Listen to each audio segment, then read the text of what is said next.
looks for Deutsch. Deutsch at the 1 into the end zone. Field play action now. Look to pass over the middle. It's intercepted by Cole Hebel. Intercepted by Hebel. Rears back, comes downfield, has Rodriguez. Rodriguez at the 40 to the 50 to the 40. Rodriguez is going to keep going. Right, Fetting's got room, and here's Bo Fetting. Fetting's still on his feet. Fetting's gone. Looking to pass, playing off, coming left side, picked up by Cotton. Alex Cotton with the pick, he'll take it back and into the end zone. Turn and hand the ball off. Will Starkey, he thunders his way. 30, 20, one man to beat. He's got the middle's got a man, that's Friddle. Look out, Friddle, 40, 30, he's loose, 20, 10, touchdown. Halstead Telephone Company and R&J Broadcasting Incorporated is proud to present to you this broadcast on yourliveevent.com. And a good Friday morning. Welcome to the Fargo Dome, another edition of high school football on yourliveevent.com. And how about this, a state championship edition? As the Central Cass Squirrels, an unlikely team playing for the Class 11B championship against a team that's, well, been here to the Fargo Dome quite a bit, the Velva-Drake Animus Garrison Aggies playing here on Game 1 of 4 here at the Fargo Dome. I'm Joel Morgan. Thanks for being with us on the pregame show. Joining us is Melvin Whitney. And it should be a good matchup between these two teams. I know you've seen Central Cass this year. Being in Region 1, we've seen plenty of Central Cass. For us out here in the East, Velva-Drake Animus might be a little bit of an unknown. You've got a chance to maybe look at this team. What can you tell us about them? Yeah, I was able to get a couple of their last 3 games, and just watching those guys, they're pretty explosive on offense, and they have a lockdown defense. So it'll be interesting and probably a really good matchup with the speed that Velva has matched up against the speed that Central Cass has. So we're looking at a great game today. Something else we're looking at, too, is that the fact that Central Cass has not been to the Dakota Bowl once since its year 30. They won a championship back in 1980. You look at Velva-Drake Animus, they have not lost on their 9 trips here. They've won 10 program state championships. You're looking at a program very deep in tradition, and you're looking at a program trying to kind of remake a name for themselves in Class 11B football. Yeah, when you have Coach Sandy, who's got multitudes of experience there, you know he's got his team prepared to go. But then you also have a young Tommy Butler bringing this program here in his 4th year as the head coach. So, I mean, sometimes that hunger can overcome anything that you may be lacking on the side of experience. We'll take a break here on our pregame show. We'll be back. We'll hear from Tommy Butler, head coach of the Squirrels. This is coverage of the 11B state championship game on yourliveevent.com. Farming today doesn't always feel the same way it used to. Then again, some of it feels all the same. Maybe it isn't so much the jobs that changed, but how they get done. Now that's a different story. Efficiencies are critical, which is why you need a lender who will find the right loan structure for a strong financial future.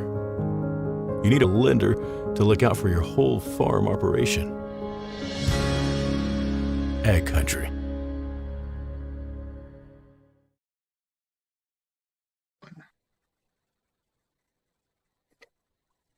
And we are on our pregame show, state championship football game, 11B championship, Central Cass against Velva. And joining us is Tommy Butler, head coach of the Squirrels. Coach, first off, congratulations. It's been a long journey for you guys, but you get to take a team to a state championship game as a head coach.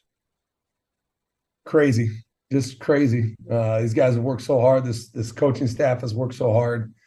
Amount of hours, prep time, the sacrifices these guys have been through. It's paid off. It's paid off. It's been a long journey, but we wouldn't trade it. This is a special group of kids, a special group of coaches.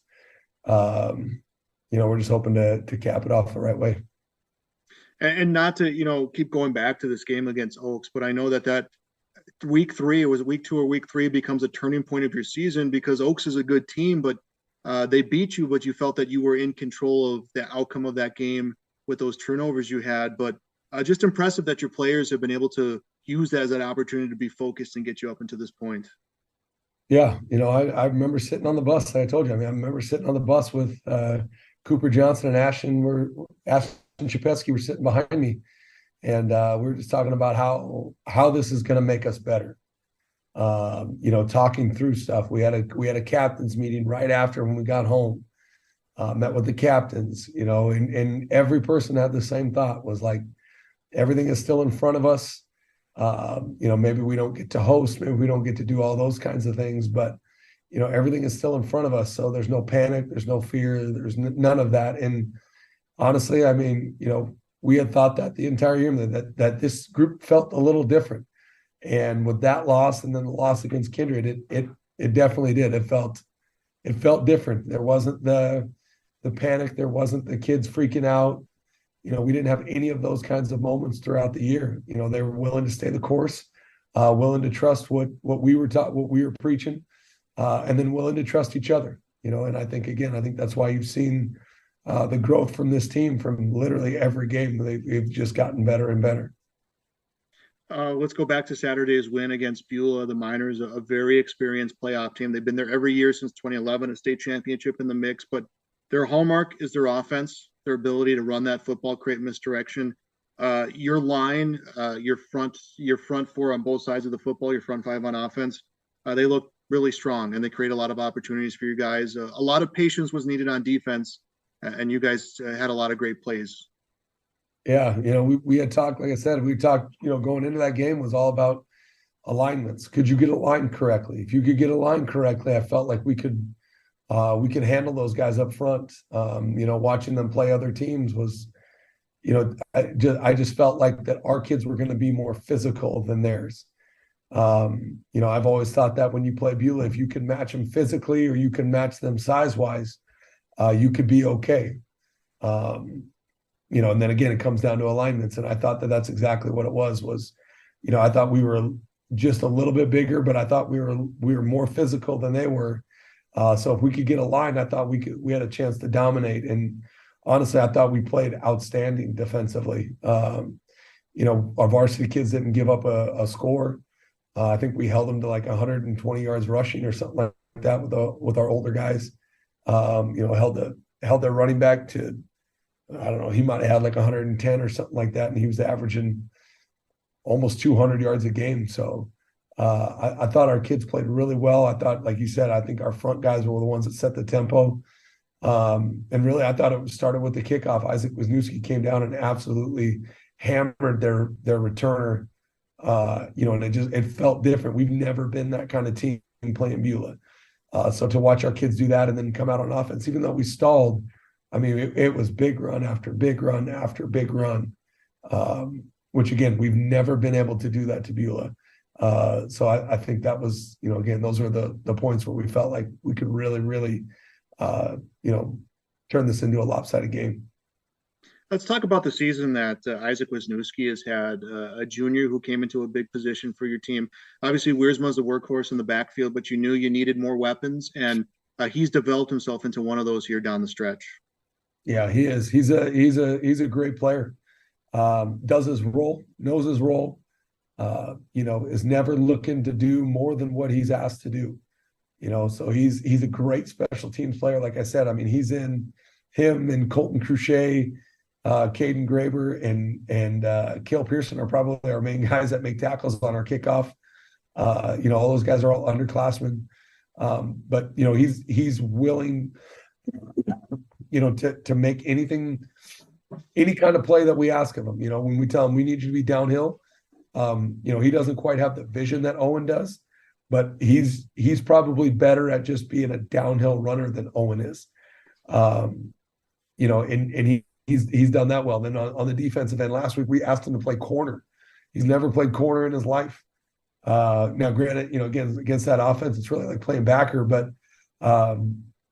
he did his job well. Again, just did what we asked him to do. He ends up he was right there with him and Brandon Preston, where on one of the fumbles that Owen caused, they're the backside players on that, and they run it down, and they're the ones that end up recovering that fumble. So again, just doing what we ask of him to do, not doing too much. And that's, I think, the kind of player he is he's going to do what we ask, but he's going to give you every single ounce of muscle that kid has, which there's a lot of it. So to the senior class that you've had this year, and there's a lot of them, there's a lot around the field. I know there's quite a few who don't see a lot of varsity time.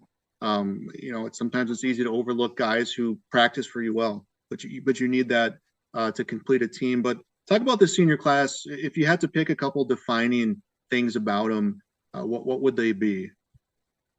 Well, this senior class is special to me. This is the first ever senior class that I've seen from freshman to senior. This is the group that I've had the entire time that I've been here.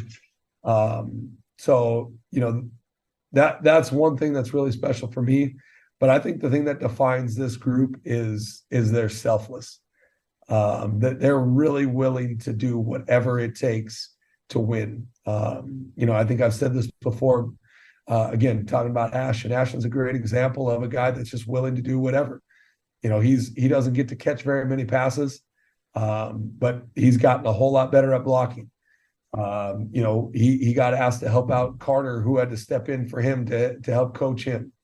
You got guys like Drew Canute, like you said, who maybe hasn't seen a ton of reps as a starter, but has been a great scout team guy for us. Jake Michaels is another one. You have guys in there like Parker Mack, who maybe doesn't ever get in, but Parker Mack is the quintessential guy that you want on a team of, anytime you ask, hey, I need one more guy on a scout team, he's the first guy. It doesn't matter if it's a quarterback. And I got to tell him, Parker, I don't need you on this, but he's going to do it. He's going to run out there. And again, just setting that tempo. This is what we want from guys. You're never too big. You're never too cool to do stuff. So I think there's selflessness and they're willing to play for each other. And I think, again, it just trickles down to those younger guys of this is what we want from our guys. And how important was it to get the guys at the end of the game? You had it in hand. You had your younger players go on there. I know I asked you about it after the game as well, is that those guys on the sideline, those starters were cheering for those players who came in off the bench just as much as they were from the start of the game to the end. 100%, man. I mean, that's what our program's about. It's about getting those guys in the game. It's about putting in the time during the week. And some of those young guys know that maybe they don't get to have as many reps as they want. But when it comes down to an end of a game like that, we're going to get them in the game. They've earned that right. They've put in that time. And I love that fact that we get to do that. So that was special. And then again, to see our guys, get to go crazy for those kids when they make plays. I mean, it's awesome. Our guys don't go sit on the back of the bench and go, okay, I'm too cool. I've made my time. I'll just let the clock tick down. Like they're just as invested as we are as coaches. And again, I think that speaks to the culture of this team. And again, it's those seniors that are setting the example of what we want. And then it goes right down the line, seniors to sophomores. It doesn't matter, even though freshmen, we have our 8th graders come up and practice. And our freshmen are right there with them, trying to get them to understand what we're doing. We're trying to build that K-12 program as best we can. So I think our school does a great job of that, but I think we do an outstanding job of that, led by our seniors.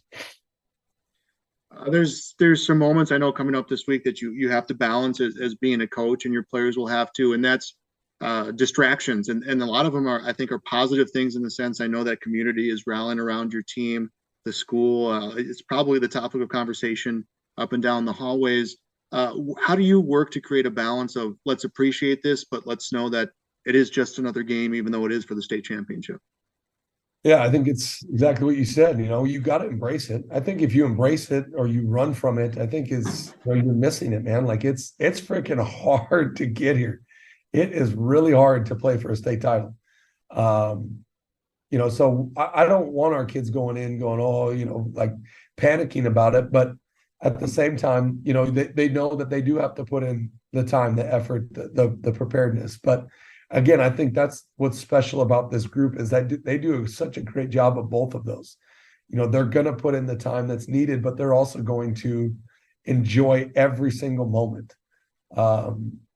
When we got to practice in the dome, just watching those kids' eyes light up when they got to walk in there, like it's a special thing. And I don't want them to be, go in there and go, oh, I got to work, I got to do this and make it this terrible thing. I want it to be fun. Because again, I think when our kids have fun and they play for each other, they are a tough group. They're a tough football team to beat. 1980, the last time Central Cass won a championship, and we were talking about it's before our time, obviously well before these players' time. Have you talked about just you talk about how hard it is to go to a state championship. It's been exactly that long since the school's been there. And have you heard from anyone who's been around that 1980 team? Yeah, I mean, there's a lot of just, like, again, just the community support is outstanding. 20 years ago, I mean, probably not even 20 years ago, 2006, we almost didn't have a program here in Central Cass. The football program almost got cut. So we went from winning a state title to 20 years later, they almost get a program cut, to now we're back to playing for a state championship. So, we want to keep that tradition going. Again, just knowing the fact of how hard it is to get here, but also realizing that, again, we have so much community support. I think we had, when ticket sales went up, we sold like 800 or 900 tickets, I think, just in one day. And that's just at our school. That's not counting the people that are going to be at the Dome. So, the support that we get from our community members, our parents are outstanding. They're willing to do any and everything. With this weather coming in, they'll sacrifice anything they can to make sure that our boys are having the greatest experience of their lives. And again, I can't speak highly enough of our community and our parents. You mentioned practicing at the Dome. A great opportunity to understand the surroundings. People don't realize the visuals of being at the Fargo Dome with the ceiling, with the backdrop. That's all a different look for you. What were some things that you wanted to make sure to key on in when you were getting ready, practicing there to get ready for that game day experience? Yeah, it was one, get the wow factor out of there, because it is. I mean, when we pulled up, we got to pull up at the bottom of the dome, so you basically just walk right into the field, and it's a wow factor. It really is. I got to play there when I was in college, and I walked it now as the head coach, and there's still a wow factor for me. So I can't imagine what it's like to be a 16, 17, 18-year-old kid to walk in there and you've never been down on that floor like that. So getting that feeling, getting the feeling of the lights, the openness of everything, sound carries different in there. But I think the bigger thing is how warm it is and how dry it is in there. Our kids were saying that about how, how thirsty they were getting, where they haven't had that when we've been playing outside. One kid said, I feel like I haven't had to go get a drink of water at practice for almost a month. So again, just getting that stuff kind of out of their system. We made sure that they were practicing what they thought they were going to play their game in. If they thought they wanted to wear sleeves, wear your sleeves. Just to get that feeling of that. So I think that was a huge benefit for us. And I'm really glad that we got to take advantage of that. Let's talk about your opponent coming up here in the state championship game, Velva-Drake Animals. Their head coach, Larry Sandy, has been around a lot of big football games, has some championships under his name. Their football program has had some success. They beat Hillsborough Central Valley to get to the state championship. What do you know about their team so far? They're good. There's a reason why they're 12-0. Coach Sandy, I think, he's won like freaking 10 state titles or something like that. He's an absolute legend. I'm barely over 500 and this guy's got 10 state titles. I mean, they're a good team, but they're athletic. They got a lot of sophomores playing their skill positions that are really, really athletic. Quarterback's really good. He's a dual threat kid. They have a sophomore linebacker, Bodine, I think is his last name. He is physical. He's got an older brother that plays running back as well. Running back and plays a little bit of D-line, splits out as some receiver at times. So they're athletic at their skill positions, offensively and defensively. And then they're big. They got a big O-line. Similar to Kindred, I would say not quite as big as Kindred, but a little bit bigger than what we saw in Beulah. So they're looking to lean on you. They're a little bit more of a zone team. You'll get a couple of times where they're going to pull some guards and run some power. But a lot of it's a lot of ISO, trying to get some double teams to get up to backers. And then they're going to run their quarterback 10 to 15 times a game. And then he's going to throw hitches. And he'll take a couple of shots here and there, but they're not looking to get it down the field. They're looking to hit the open receivers. And he does a very good job understanding where those receivers are at and picking you apart. And again, I think Coach Sandy does an amazing job of setting his kids up for success. He's not asking them to again, throw the ball down the field 15, 20 times a game. It's, hit your open receivers, hit your check downs when they're there. And if they're not there, be an athlete as a quarterback and get downhill and run. So again, like I said, there's a reason why they're 12-0. They're a really good team. But I think our guys are ready for the challenge. And finally, Coach, when this game comes to an end, I know if you win, obviously you want this team to be known as the state champions, but what else do you want this team to be remembered for when that scoreboard finally hits 0? I would say I want this team to be remembered. State championships are great. Again, I would love to win one. It'd be freaking awesome. But to me, it's what this, like I told you at the very beginning with these seniors, it's the selflessness that these guys are willing to play for. The fact that we have guys that will switch positions. We had told Brandon Preston and Tyler Crochet, you might not make a tackle against Beulah. And not one time did they go, what do you mean? I need to make the plays. I'm the star. I'm this, I'm that. Now, they ended up making tackles, but they were willing to not make a tackle if it meant we were going to win the game. And so I think that's the thing that I love about this team is there's no, Owen's really, really good. But if we need to throw it to win it, we'll throw it to win it. If we need to have Isaac run the ball 15 times, we'll run the ball with Isaac 15 times. If we need our back end to get some interceptions, we trust our back end to make interceptions. Again, I think this is a true team. And I love that about them. I love the fact that they're willing to play for each other. And the fact that they trust every single thing that us coaches are going to give them. And to me, it's up to us coaches to give them the best game plan because they're going to do it. They're going to execute it to their best ability. So I think if we give them a great game plan, I think we give them a shot to win it. And that's what my staff has done a great job of. I think I have the best coaching staff in the state. They're willing to put in extra time. And I think they're really, really smart, and they're really good at understanding what our kids do well, to try to put our kids in the best chance to make plays. And so, I couldn't be more proud of how these guys have played and coached.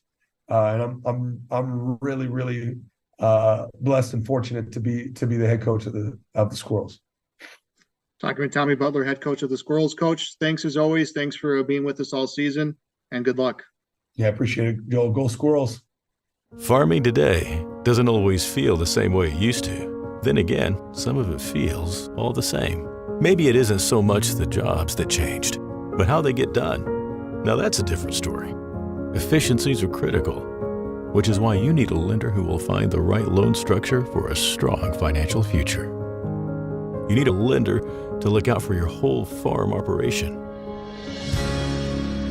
Ag Country.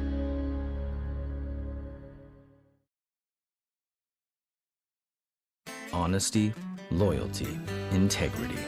At Bank North, we've remained true to these values for generations. They shape the way we do business, work with customers, and support our communities. We've been here for more than a century, helping people grow farms and businesses, finance homes, and pursue their dreams. It's values-based banking, and it's all about working together to strengthen the common threads that bind us together. Bank North, always true.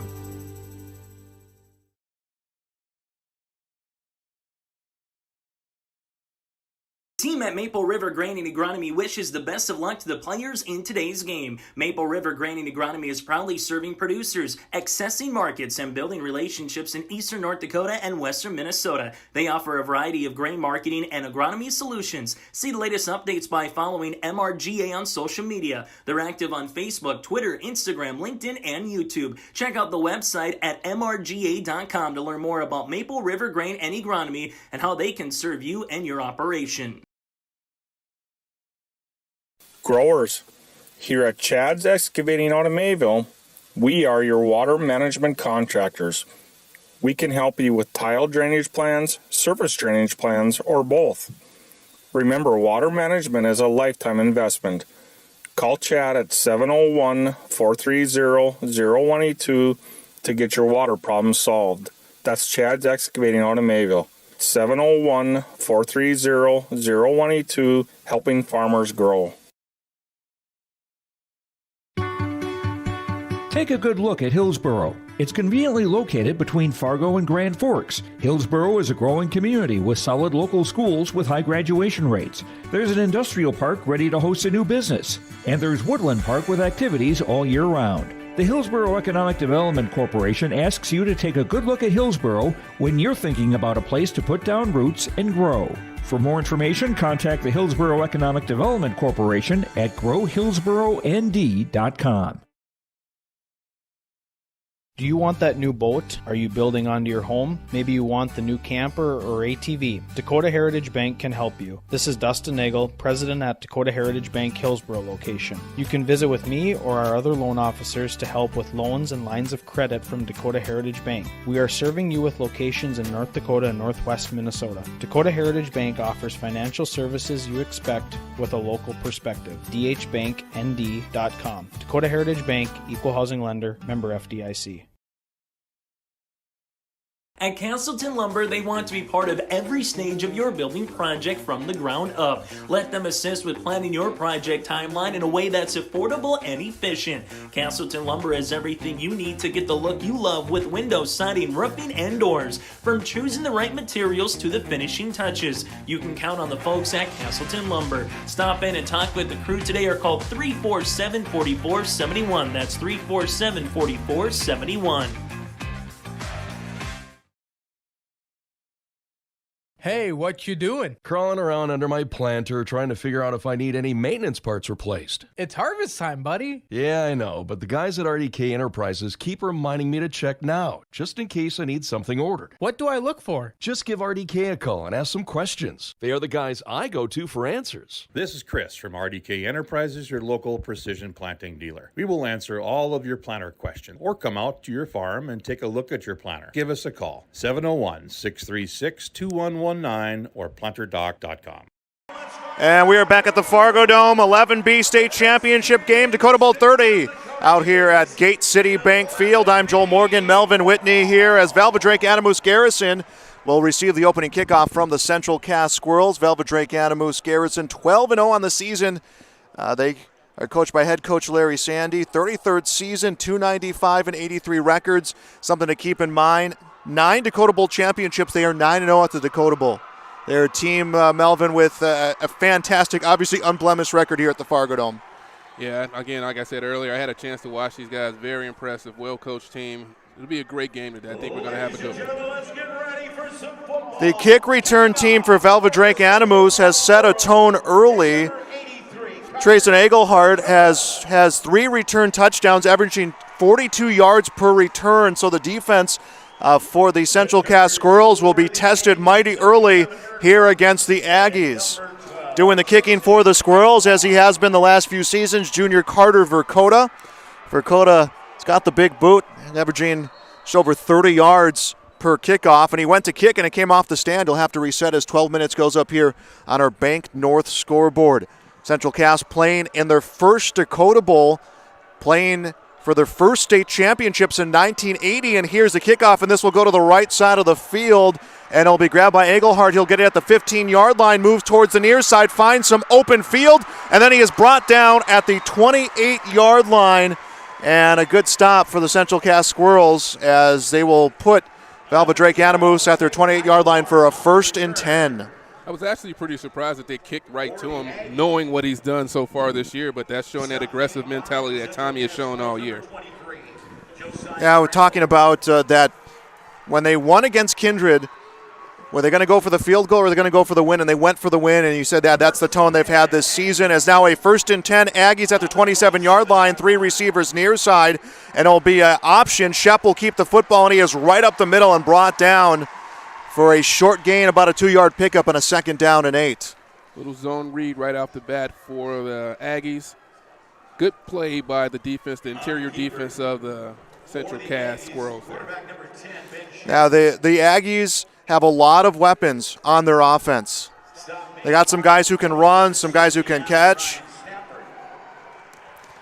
Trips to the near side. Shep waits for the snap. Eigelhart will go out towards the numbers. Will throw this one. It's a screen pass. Is connected to Bruner, and he'll bring this one past the first down marker. So it's a 1st and 10 for Velva-Drake Animos here on this opening drive of Dakota Bowl 30 and the 11B championship. It's an injured player down there now, but great play to tone down some of the aggressiveness that you saw right off the bat from the Squirrels by Coach Sandy. Yeah, Central Cass right off the bat was just collapsing on anyone with the football, and they did there. They set Eigelhart in motion, and everyone kind of collapsed in, and Bruner was left open, caught the screen pass. He is now down on the field, being tended to by the training staff as we have a stoppage here just about 45 seconds into the first quarter of Dakota Bowl 30. Game number 1 to be played today. It will be 11B, 9-man, 11A, and 11AA.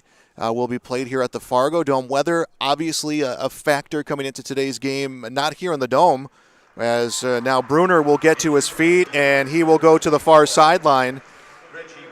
Great to see he's okay. He's walking off on his own here, so that's awesome to see. Looks like he'll be able to continue in this game today. And he'll go to the sideline. Obviously, he'll have to miss that play because of the stoppage. It's a 1st and 10.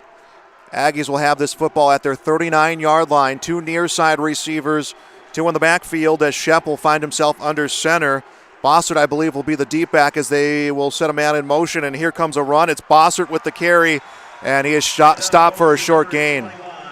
Great play again by an aggressive Squirrels defense. I noticed how they're lining up out here to that 2-man side out in the flanker there.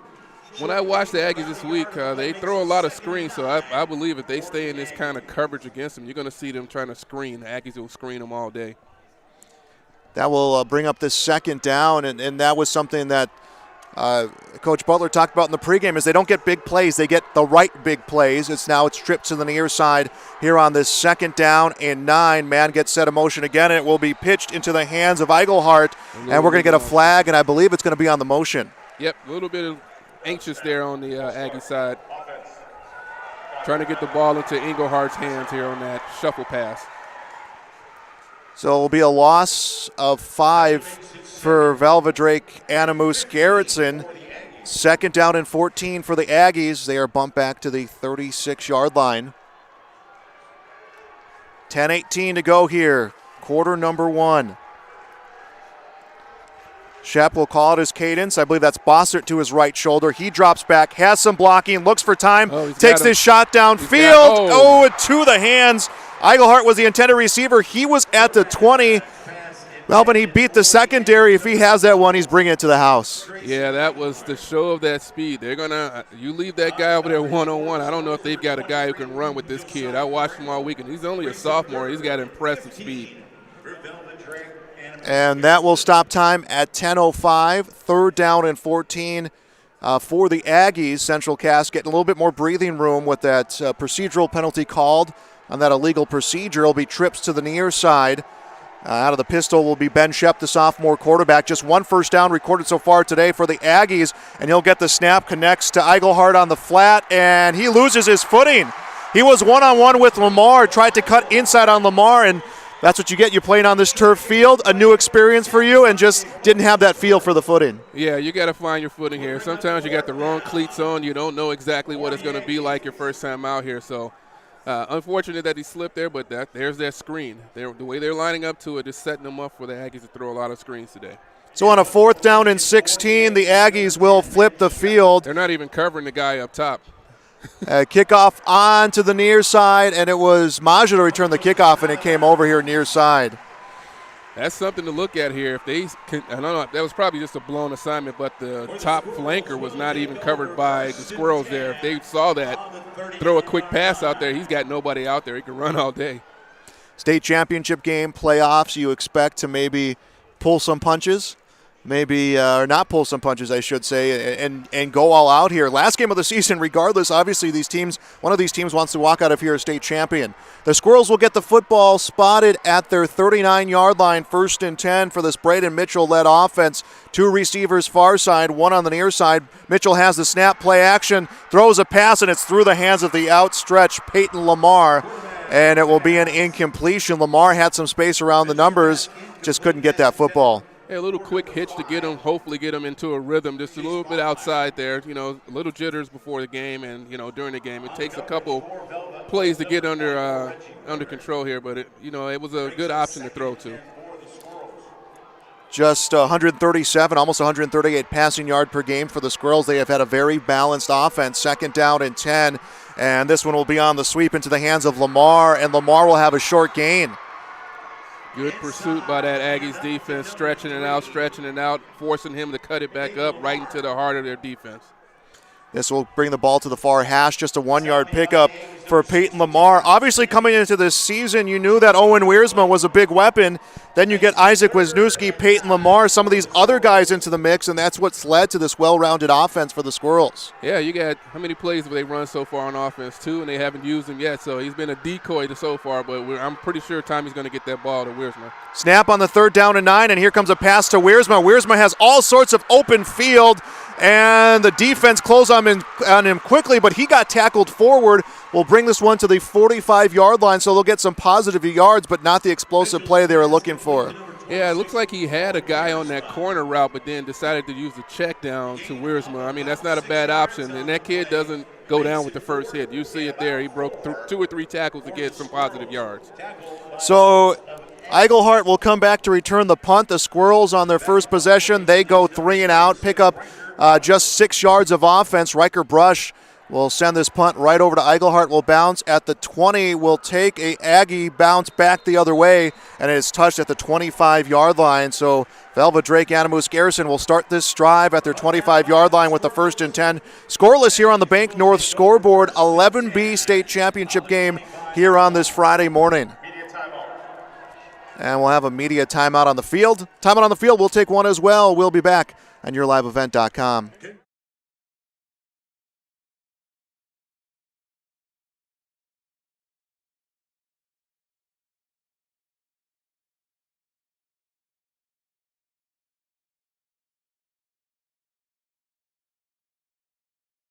Farming today doesn't always feel the same way it used to. Then again, farming today doesn't always feel the same way it used to. Then again, some of it feels all the same. Maybe it isn't so much the jobs that changed, but how they get done. Now that's a different story. Efficiencies are critical, which is why you need a lender who will find the right loan structure for a strong financial future. You need a lender to look out for your whole farm operation. Ag Country. Back on yourliveevent.com, no score here in the first quarter, 11B state championship. And Velva-Drake Animus will get their second offensive possession here after forcing the Squirrels to 3 and out. It'll be a 1st and 10 at their 25-yard line. Shep will set a man in motion yet again. They'll go to Eigelhart on the pitch, and he'll try to turn a corner, picks up a block, and is bounced around up to the 30, so about a 5-yard pickup on this first run. Looks like that was the same play they were going to run. They got the illegal motion called on them before they went back to it, gained a couple yards on 1st down. Trayson Eigelhart this season, 601 receiving yards, 189 rushing yards. He has a lot of return yards. His all-purpose yards this season have been fantastic. He's obviously a big focal point for the Squirrels defense right now as we now get to a 2nd down and 5. Velva-Drake Animus Garrison at their 30-yard line. And they'll set 2 in the backfield, and it'll be a handoff to the lead back. I believe that is Bossert. And Bossert kind of moved east to west, didn't get much north and south. Will be a short pickup. Yeah, they're good dive. He bounced it out after the middle was shut down by that interior defense of the Squirrels. He bounced it out and gained a couple of yards there. So bringing up a 3rd and 3 we got here? 3rd and 3. Marcus Biffert got that tackle to stop the run attempt for Velva-Drake Animus Garrison. Biffert this season, 70 tackles. He has been a force here in the playoffs as they'll go trips right, 1 over to the left side. 3rd down and 3. Velva-Drake Animus at their own 31-yard line. And a connection to Eigelhart on the flats. He goes one-on-one, and he is finally brought down by Marcus Biffert after a short pickup. They love the screen game. They'll throw it to a one-man surface side as well as the trip side. And that kid, if you think about last week against the Hillsborough Central Valley team, he ran over a guy and then took it to the house for 61 yards. So they trust Engelhardt even though he's a sophomore. Second first down of the game here for Velva-Drake Adamus Garretson. 6:25 and counting to go first quarter. No score on the Bank North scoreboard here for the state championship. The Squirrels looking for the first since 1980. It will be the first since 2010 for the Aggies. And play action. Shep rolls out near side. Will connect on a screen pass. And it's Bruner with the ball. He is brought down at the Squirrels' 41-yard line. Great play action, getting that aggressive Squirrels defense, flowing the one way, bootleg it back out, catching the guy coming across the field for a big game. Bruner, over 500 receiving yards this season. Again, just able to find open players downfield. There's the first long completed pass of the game for Velva-Drake Adamus Garrison. Now a 1st and 10. They will have the ball at the Squirrels' 39-yard lines, looking to open up scoring. It'll be 4 on the line for the Squirrels, as taking a step back is Shep, and he is able to connect to the hands of Eigelhart, who is brought down for a short pickup. Actually, that's Bossert on the screen pass, and now flags coming down all around the play. It's got to be something like a face mask or something on that hit. Yeah, it's definitely going to be a face mask. He got him up around the head there. It seemed like that was actually a busted play that Engelhart was going in motion. It seemed like he took off too late. But it's still a positive game. But I think they're going to add some more yards to this after that face mask penalty. You look aggressive in the face mask. Defense, number 15. 15 yards added at the end of the catch. So it'll be 15 yards, and that is going to put Velva-Drake Adamus inside the red zone. That will put them at the 17-yard line. Big drive going here by Velva in their second possession. It looks like we got a little one-on-one down here at the bottom of the screen with Engelhart. See if they'll try to take advantage of it. The way he's lined up, he's so far out, I doubt they will. There'll be 2 on the backfield, and it's pitched over to the deep back, and Bodine, and a run around the outside, and he'll pick up about 5 yards, and now a second down. So Peyton Bodine getting into the mix for the first time. Yeah, that alignment was set up to kind of stretch him out a little bit here, draw some attention and some eyes over to Engelhart, then run the opposite way. 5 minutes, 31 seconds to go. First quarter time is stopped as Peyton Bodine was brought out of bounds. Ball will be on the far hash. 2 receivers out on the far side. There will be 2 on the backfield yet again. Bodine the lead back. Tailback will be Bossert. Shep under center. They will set a man in motion in Eigelhart, and they will go to the lead back in Bodine again, and he punches through on that play for a pickup of about 2. Now we're coming up here with a 3rd and short.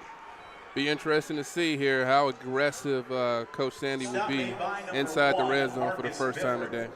Velva-Drake Adamus on the season 12-0. They have picked up playoff wins against Bowman County, Dickinson Trinity last week against Hillsborough Central Valley, a game we had for you on yourliveevent.com. It's been a team that's built its way up the last couple of years. They've gotten closer and closer and closer to being here at the Dome. Now with 3rd down and 3, ball spotted at the 10-yard line of the Squirrels. It'll be another run up the middle. Shep this time with the keeper. Looks like they'll get a first down here. Just a straight quarterback dive to straight ahead in the middle of that defense, and they got a first down here. So the Aggies will get a first down, a 1st and 10 at the Squirrels' 6-yard line. Central Cass's defense right now needing a big stop. They've done it several times here in the playoffs. They've done it against Kindred, who was the consensus #1 team in the state back in the quarterfinal round of this tournament. 1st and goal. They are at the 6-yard line. Shep under center. Shep will pitch it over to Eigelhart in the backfield. Strike that. That is Bodine in the backfield. And maybe a pickup of about 1 or 2. Yeah, big play by Ryan Stafford there on the stop. Number 51's coming off here. It looks like he hurt his ankle a couple of plays ago in the last series, but he was out there trying to troop it out, but it looks like he's coming to the sideline and bringing another guy in here. Look at how impressive this front four has been all season for the Squirrels. Preston, Houle, Stafford, and Cruchet.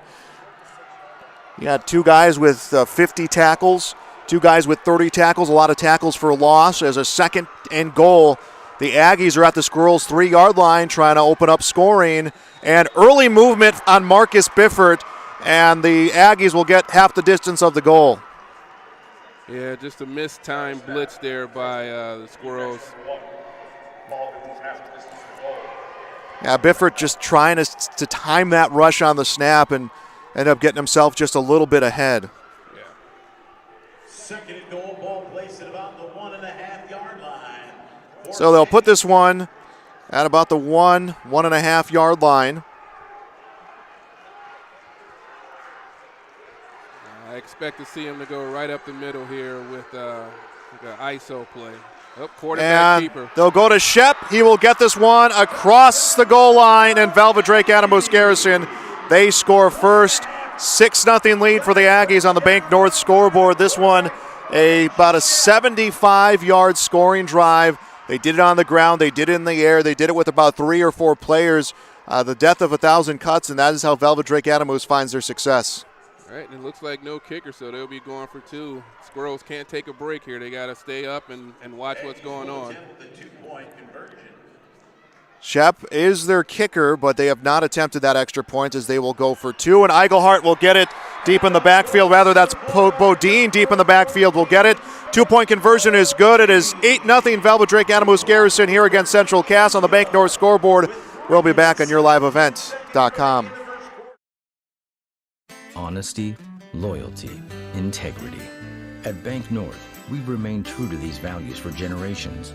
They shape the way we do business, work with customers, and support our communities. We've been here for more than a century, helping people grow farms and businesses, finance homes, and pursue their dreams.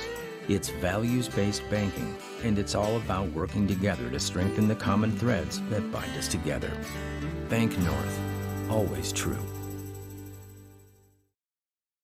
And welcome back to the Fargo Dome. 8-0 Velva-Drake Animos Garrison with the lead over the Central Cass Squirrels. It was Ben Shep, his 15th touchdown of the season. And the Squirrels are trailing, and they'll get the football back here with about 3 minutes, 17 seconds left to play in a first quarter that's seemingly gone by quick. Yeah, I expect to see when the Squirrels get back on offense, you expect to see a little bit more of the Wuersmer game here, getting him the ball, getting to see what they can get something going on offense. Returners for the Squirrels. We'll see what the Squirrels put back on the return. Isaac Wisniewski and Colton Cruchet will come back on the return. And it will wind up in the hands of Cruchet. And Cruchet, a good return. This one up to the 39-yard line. Good return, setting the Squirrels up in some good position, field position here on the 38-39-yard line. Coming out for their second offensive series here, right? Yeah, that would be their second. They went 3 and out on the first. Just short pickups coming for the Squirrels. It's about 6 yards on 3 plays they ran on their first series. Down again 8-0. And there'll be plenty in the backfield to work for the quarterback, Braden Mitchell. Trips left, 1 to the right side, and Mitchell will go to Wiersma. Wiersma cuts to the left side, and he is brought down for a short gain. Kyle Sandy was all over him, and Sandy pops him down here for maybe a yard. We'll see. They'll be at the mercy of the spot here on the play. And goes to number 26, Owen Wiersma. Good. And they will give him a yard, so 2nd down and 9. Good play by Sandy going straight down the line after being read and catching Wiersma before he can get those going north and south. Pair of receivers either side for the Squirrels. 2nd down and 9. Mitchell will connect over on the numbers to Cooper Johnson, and Johnson tried to get caught on a one-on-one situation, but Eigelhart stayed patient with him and stops him for a pickup of another 3 for the Squirrels. Yeah, this team defensive speed for the Aggies is definitely there. You're going to have to hit them up the middle and get going here. I know that they didn't get too much on that first play by Wiersma, but I would keep going back at it.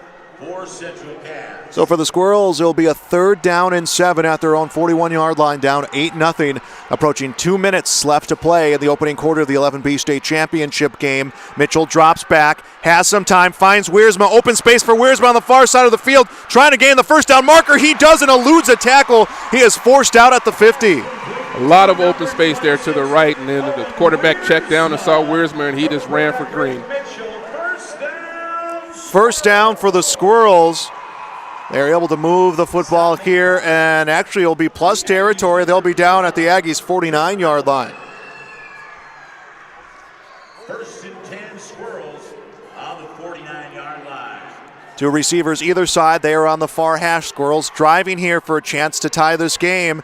And with the keeper is Mitchell, and Mitchell is right up the A-gap and down inside of the 45-yard line. Often unaccounted for player is a quarterback, and you can get a quarterback who can run. He can run a little ISO, and that's what they set him up there with, a little quarterback ISO. Mitchell, 5'11", 205. He has lately really turned it up with his running game. On that run, he'll pick up 5, second down and 5. Ball is at the Aggies' 44-yard line. Mitchell will connect with Lamar, and Lamar eludes the first tackle, tries to cut over to the near side, and he is brought down for a loss. Lamar was moving near side of the field, tried to avoid a tackle and get a big play, and he'll be brought down for a loss of 7. They're trying to take that screen to the outside, but they're being blocked to the outside, and then he tries to cut it back up, but that pursuit of the Aggies is, like I said, the team speed is there. So that pursuit got there in enough time to force them into a loss. Will be a loss of 8. Kyle Sandy picking up another big tackle for the Aggies. Squirrels bump back to their own 48-yard line, and Mitchell goes to tuck and run, goes around the outside. It looked like a broken play, and he brings them about right back to that original line of scrimmage before that loss, and it will now be a 4th down. 4th down and 6, and Squirrels will not take any chances here. They will flip the field. Looked like he had a little bit more room to the outside had he kept it to the outside there, but chose to cut it back up and then ran into the Aggie defender. Eigelhart will be back to return the punt. Riker Brush this season, 12 punts he has gotten inside the 20. Let's see if he can do that one here, and this is a good one as it will touch down at the 20. Takes a squirrel roll inside of the 5. Will go to about the 3, the 2, and will finally be touched. How about that punt? Excellent punt there. Great play by the punter there, pinning the Aggies back at the 1-yard line. So the Squirrels will be at their, rather the Aggies will be at their 1, well, I believe will be at their 1 and at their 2. It will be at their 1-yard line. Riker Bruce on the punt. Give the punter some love. They don't often get that love, so. And all season, Coach Butler had said that Brush was, he had the boot. He can put it deep downfield when he needed to. Said once he started getting those little creases, started getting in some of that direction, it really changed their special teams. And Melvin, we know how important special teams can be in a game. That punt right there could have big implications when we get into the 3rd and 4th quarter of this game. Yeah, it can change right now you can change the whole dynamic of what the Aggies want to do on offense, how aggressive the Squirrels can be on defense as well. They can, really flip the field, of course. And now let's see what kind of plays they come out with here now. They were pretty aggressive in that second drive. We'll see what the Aggies do here now, pinned up against their own end zone. First quarter officially in the books. It is 8-0 Velva-Drake Animus. Garrettson on the Bank North scoreboard. Some first quarter numbers for the Aggies: 15 plays, 85 yards, a touchdown that belongs to Ben Shep. For the Squirrels, 9 plays, 23 yards of offense, time of possession 8 minutes 43 seconds in favor of the Aggies, 3 minutes 17 seconds in favor of the Squirrels. Those 8 minutes 43 seconds seemed like a fast 8 minute 43 seconds the way they moved that football. Yeah, that was a pretty efficient drive. Even though it took up a good chunk of that 8 minutes, it was still an efficient drive. They moved well. It was aided by the penalty, but still they had a very efficient drive there and got a score out of it. This broadcast of the 11B championship game here at Dakota Bowl 30 is made by special arrangements with the Board of Directors of the North Dakota High School Activities Association.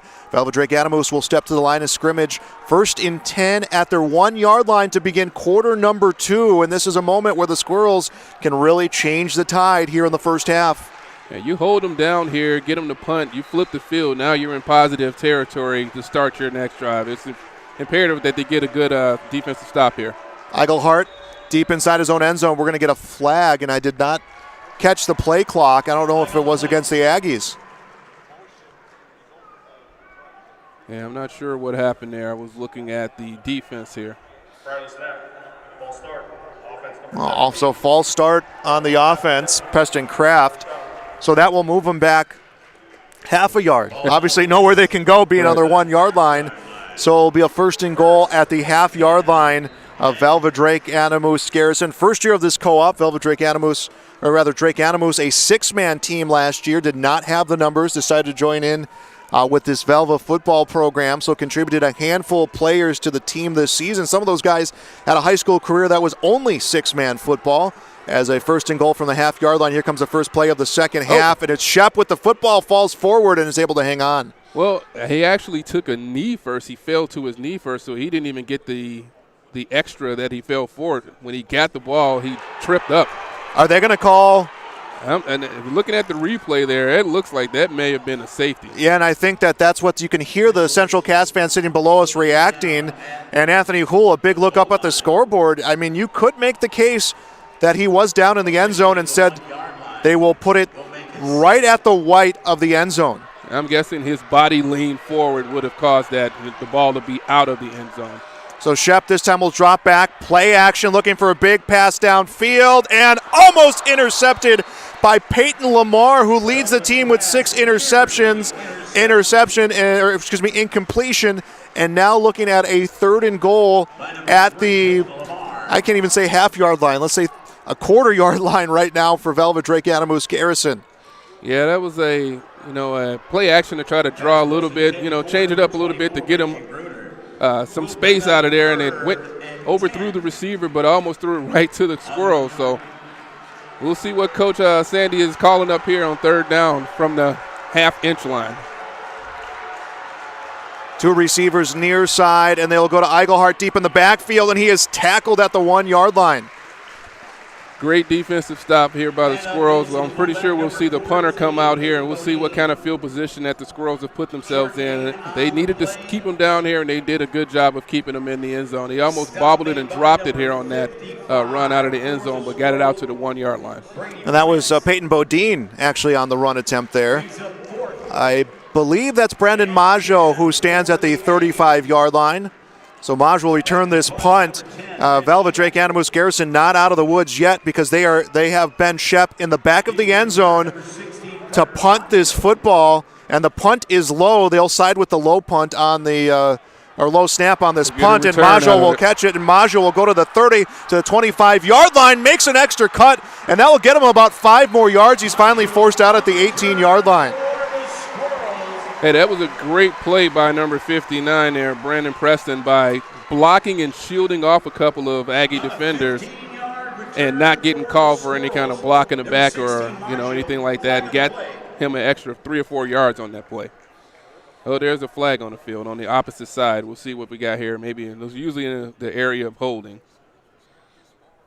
Yeah, discussion right now by the officials. You hate to see a good return nixed because of a block, and the discussion seems to be heavy towards the Aggie side, so we'll see what ends up being called.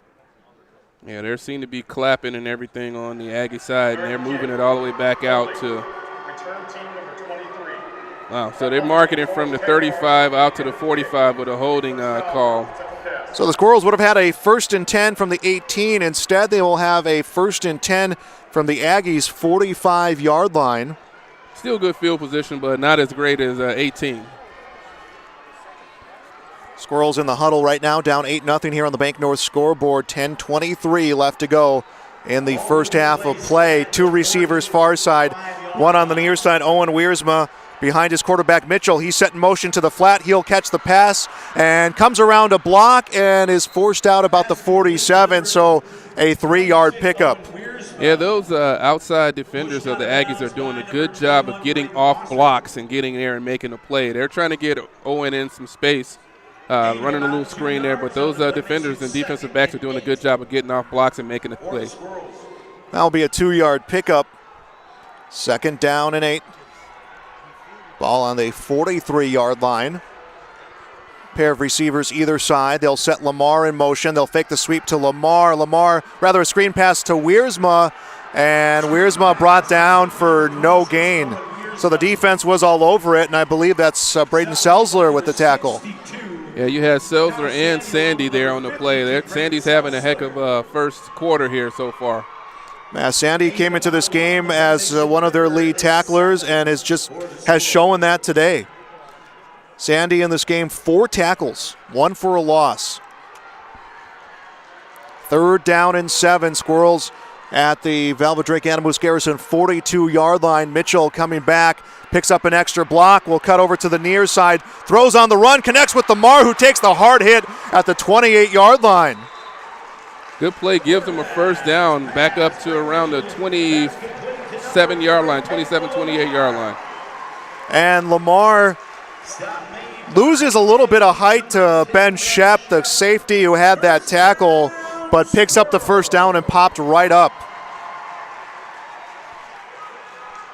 1st and 10, ball will be at the 28-yard line of Velva-Drake Animus Garrison. The Squirrels down 8-0 here for the 11B state championship. Lamar set in motion. They'll fake the sweep, and it goes to Wiersma, who picks up 4 yards. Yeah, they're spreading them out here a little bit with the Squirrels offense going with a 2-by-2 set, spreading them out and then trying to run up the middle with Wiersma. And I think Lamar catching that football has now gotten the attention of the defense of Velva-Drake Animus. If they can get those other weapons, give Velva-Drake Animus Garrison a taste of their own medicine. If they can get all their weapons in the mix, you're going to keep the defense really guessing here. Yeah, that seems to be the game plan from Coach Butler to start the game here. Giving the other guys an opportunity to go, and then when you get close to the end of the game, Wiersma. It was a 2nd down and 6. Wiersma got the ball there was a fake sweep, opened up the middle of the field for Wiersma, and Wiersma will pick up 2, and now we're looking at a 3rd down and 3. Eigelhart and Bodine in on the tackle, actually make that a 3rd down and 5. Squirrels at the 23-yard line of the Aggies.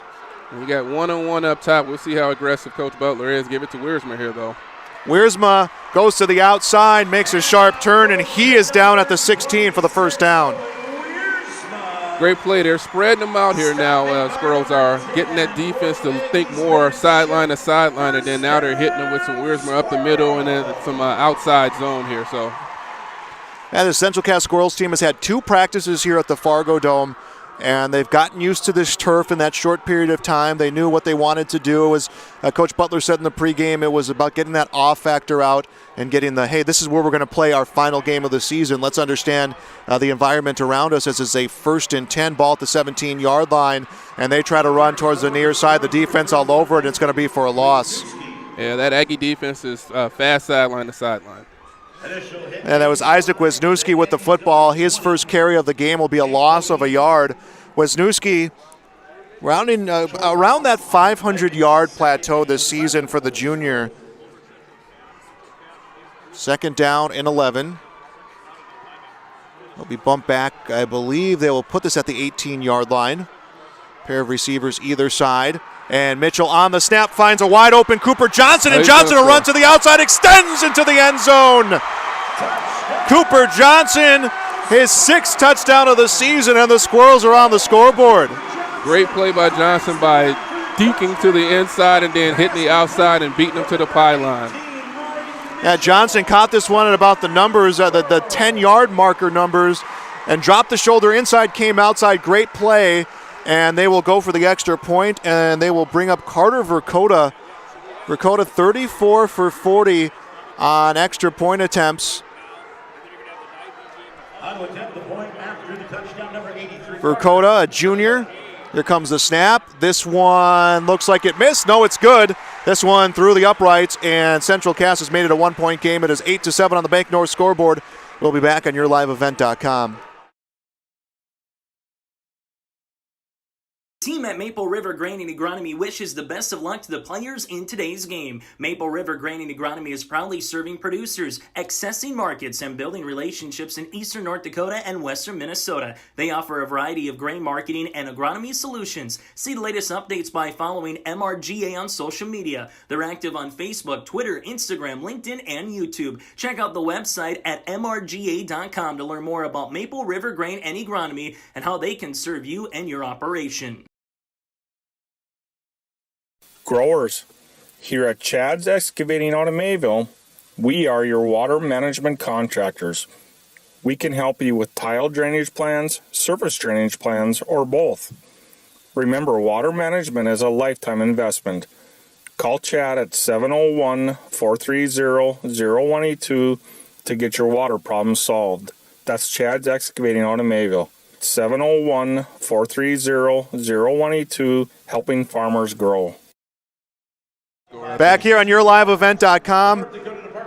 It is 8-7. The Squirrels get on the scoreboard. It is a touchdown reception for Cooper Johnson, his 6th of the season. And Johnson's made some big catches here in the playoffs for the Central Cass Squirrels. So Velva-Drake Anamoose Garrison will get the ball back with 7:05 to go here in the first half of the 11B state championship game.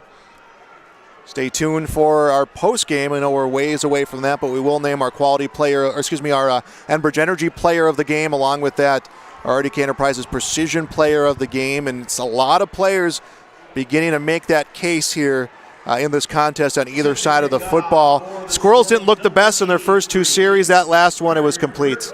Yeah, some good adjustments by Coach Butler and his staff.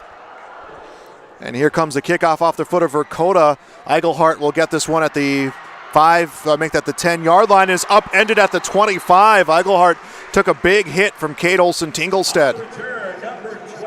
You're talking about a guy who, coming into this game on kick returns, averaging 42, almost 43 yards per return, and to limit it here to the 25-yard line is a good look for the Squirrels. Yeah, they're kicking right to him. They're not running away from him. I mean, you keep playing with fire, though, you're bound to get burned. Squirrels 88 yards of total offense. The Aggies 86. 1st and 10. Aggies at their 26-yard line, and it looks like a false start. Yeah, false start again. It looks like the right tackle thought the play was on a different count.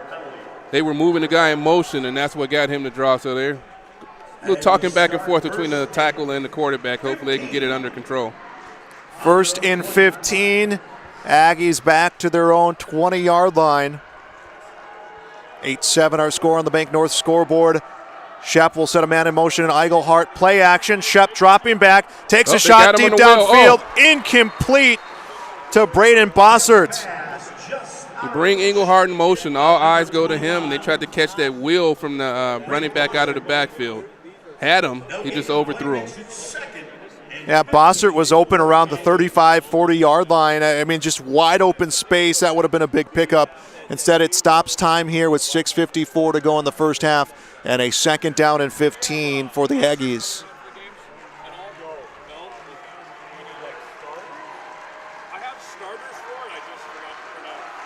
Two receivers out to the right will be an I formation. Bossert and Bodine, I believe, is who they'll have in the backfield.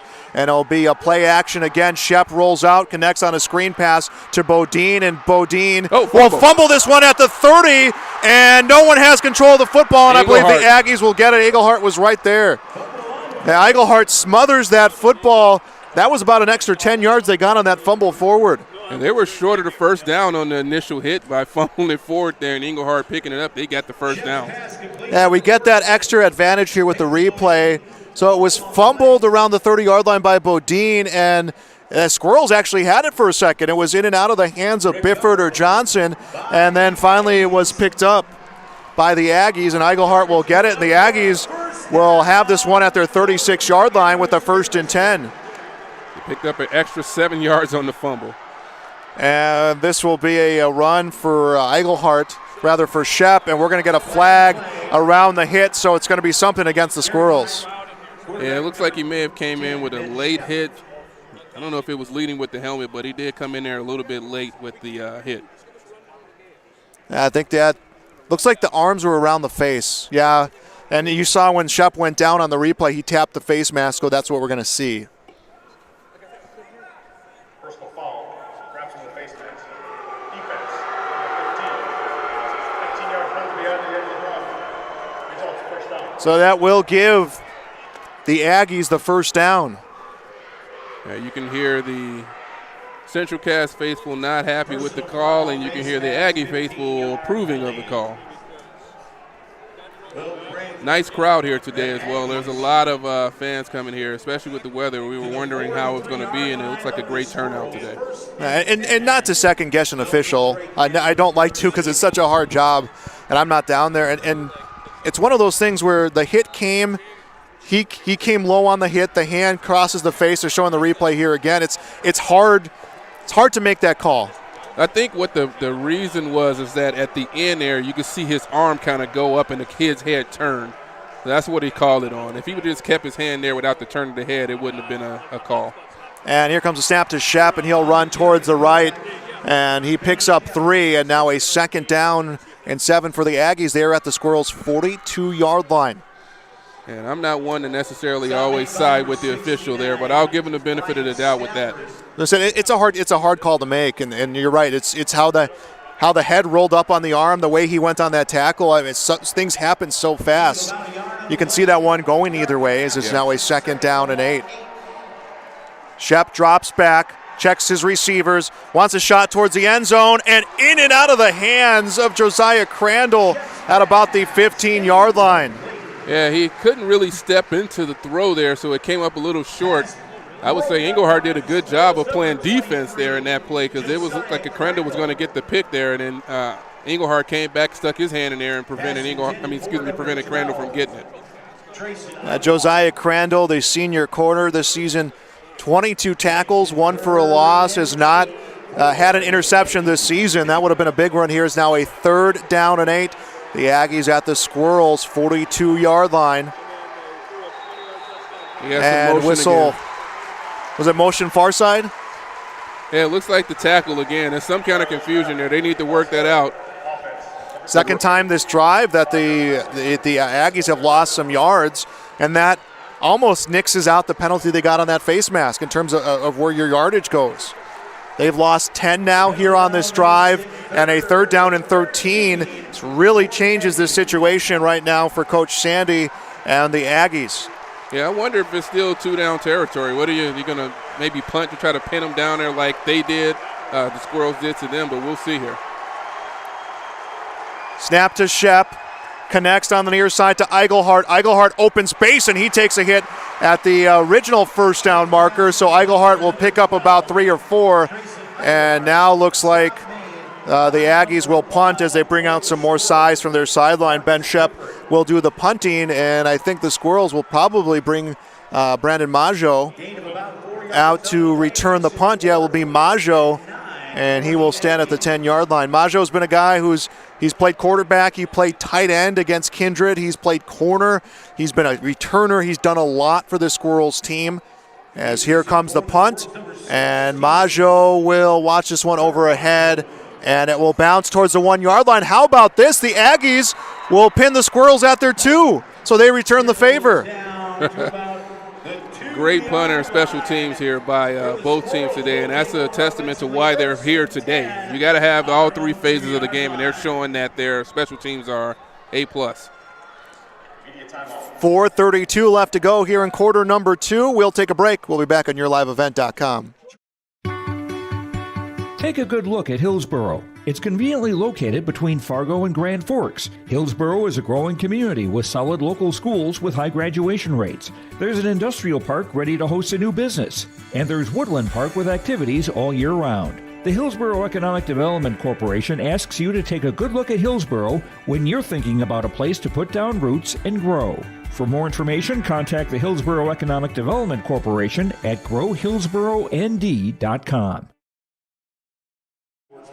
We are back on YourLiveEvent.com. It is 8-7. Velva-Drake, Adamus Garrison leading Central Cass here on the Bank North scoreboard. 11B State Championship game. I'm Joel Morgan. Melvin Whitney with me here on this Friday morning, and it's just a different feel for today's game. It's a morning game. You got to get up and ready to play at 9:10 in the morning was the scheduled kickoff. But on top of that, the weather. It's just not the worst we've seen in North Dakota, but not expected this time of the year. Yeah, it's a little bit early in what we've had in the last couple of years with the snow and ice and so forth. But, I mean, as a coach, you got to get these kids up early and get them ready to go. 1st and 10 at the 2-yard line of the Squirrels, and looks like early movement from the Aggies. Yeah, that was a play to draw them offside to get a cheap and easy 5, and they were able to do it. So the Squirrels will now get the ball up to their 7-yard line. Penalties have been a factor here for the Aggies. That last drive of theirs, you wonder where they're at if they don't lose those 10 yards on the 2 penalties called. Yeah, hopefully that tackle and the quarterback and the rest of the team can get on the same page there because he was having a little bit of trouble with the snap count. Squirrels will come up to the line of scrimmage. And it'll be a handoff, and it will go to Wiersma. And Wiersma, big run. He is up to the 20. He'll keep going to the 31-yard line. You get the ball in your guy's hand, and he's going to keep making some plays. He's the kind of player that as the game goes on, he's going to wear on you. He'll already break tackles in the beginning of the game, but he just keeps pounding and keeps coming at you and keep coming at you. Preston Kraft will get the tackle. When you start hearing these names from the Aggies on the tackles, Bruner, Kraft, Shep, and Bossert, it means that the Squirrels offense is really starting to move, and we've heard those names called a few more times here as now a 1st and 10 Squirrels at their 31-yard line, and Mitchell will hand it off to Wiersma. Wiersma this time up the middle. He'll get a first down, and stiff arms their man. He's going to keep going. Wiersma to the 40, to the 30, inside of Aggie territory, straddles the near sideline, out at the 5-yard line. He took a big hit at the 5. I'm surprised there wasn't a penalty called on that play because that was a little bit out of bounds at the last step. But a great run by Wiersma. Like I said, you keep giving that guy the ball. They've spread him out now. Now they're running up the gut with Wiersma, and he can break tackles. The eyes that Wiersma has, he was picking up tackles, he was picking up blockers, and a couple stiff arms in the mix there. Now we're looking back at the play, and you can hear the Squirrels fans kind of jeering, thinking there should have been a penalty on that hit. But the Squirrels will take it, a 1st and goal at the 5-yard line of the Aggies. Squirrels driving here for the lead, and they'll go to Wisniewski, a run towards the left side, and Wisniewski is into the end zone. And Wiersma is the first one out there cheering for him. You know it could have been his touchdown, but he's cheering on his teammates here. That's showing a great leadership by Wiersma. And Wisniewski will put the Squirrels in front. It is 13-8 on the Bank North scoreboard. That drive was spearheaded by a couple of runs by Wiersma. Long run there, and then a shorter run earlier in that drive, and set him up for an opportunity to score there. And they go to kick the extra point, and a flag will come down, and we'll see what the call is. Part of the snap, encroachment, defense, number 52. And again, another penalty will snake bite Velva-Drake Adamus Garrettson. Well, we'll see if Coach Butler will go for 2 here, or is he going to keep the field goal unit out there and just go ahead and take the 1? Yeah, it looks like they're just going to stick with going for this extra point here to make it 14-8. I'm not sure why they blew it dead there. There should have been a situation, unless he was unabated, should have been a situation where they let the field goal happen. But and here's the kick. And through the uprights, it is good. 14-8 our score here on the Bank North scoreboard. Isaac Wisniewski with the touchdown for the Squirrels. And we'll be back on yourliveevent.com. Do you want that new boat? Are you building onto your home? Maybe you want the new camper or ATV. Dakota Heritage Bank can help you. This is Dustin Nagel, president at Dakota Heritage Bank Hillsborough location. You can visit with me or our other loan officers to help with loans and lines of credit from Dakota Heritage Bank. We are serving you with locations in North Dakota and Northwest Minnesota. Dakota Heritage Bank offers financial services you expect with a local perspective. dhbanknd.com. Dakota Heritage Bank, equal housing lender, member FDIC. At Castleton Lumber, they want to be part of every stage of your building project from the ground up. Let them assist with planning your project timeline in a way that's affordable and efficient. Castleton Lumber has everything you need to get the look you love with windows, siding, roofing, and doors. From choosing the right materials to the finishing touches, you can count on the folks at Castleton Lumber. Stop in and talk with the crew today or call 347-4471. That's 347-4471. And Carter Verkota will kick this one off after the touchdown. And Eigelhart is stopped at the 18-yard line by the Squirrels. His returns just getting shorter and shorter as Central Cass has the lead, 14-8. 4:01 left to go in quarter number 2 on the Bank North scoreboard. Dakota Bowl 30. It is the Class 11B state championship game. I'm Joel Morgan. Melvin Whitney joining us on this broadcast. And it is been kind of like a switch has been flipped on the Squirrels, and that punt that got him inside the 2-yard line against the Aggies, I think, is what has energized the Squirrels team. They're kind of feeding off that energy after getting that big stop. Yeah, you got them pinned down there, and you kept them down there, and you capitalized on it. Snap comes to Shep, play action, rolls near side. He is in pursuit, and he is tackled back at the 20. I believe it's Brandon Preston on the tackle. There'll be 55 on the tackle. Brady Plants. And that was a big tackle by Plants. He did a good job on that bootleg, not, getting drawn in too far on the bootleg. He stayed in his position, and then when he rolled out, he was right there to make the tackle in the open field. Great open field tackle. 2nd down and 8. Aggies at their 21-yard line. They are down 14-8. 7 seconds on the play clock. Snap comes back to Shep. He looks right side, comes up to throw, and almost intercepted. It goes to Bruner, and Bruner has open field. Blowing coverage by the Squirrels, and Bruner could bring this in for an 80-yard touchdown, and he does. Yeah, that was a gamble by the defender there. He missed it, and it was to the house for number 24, Reggie Bruner.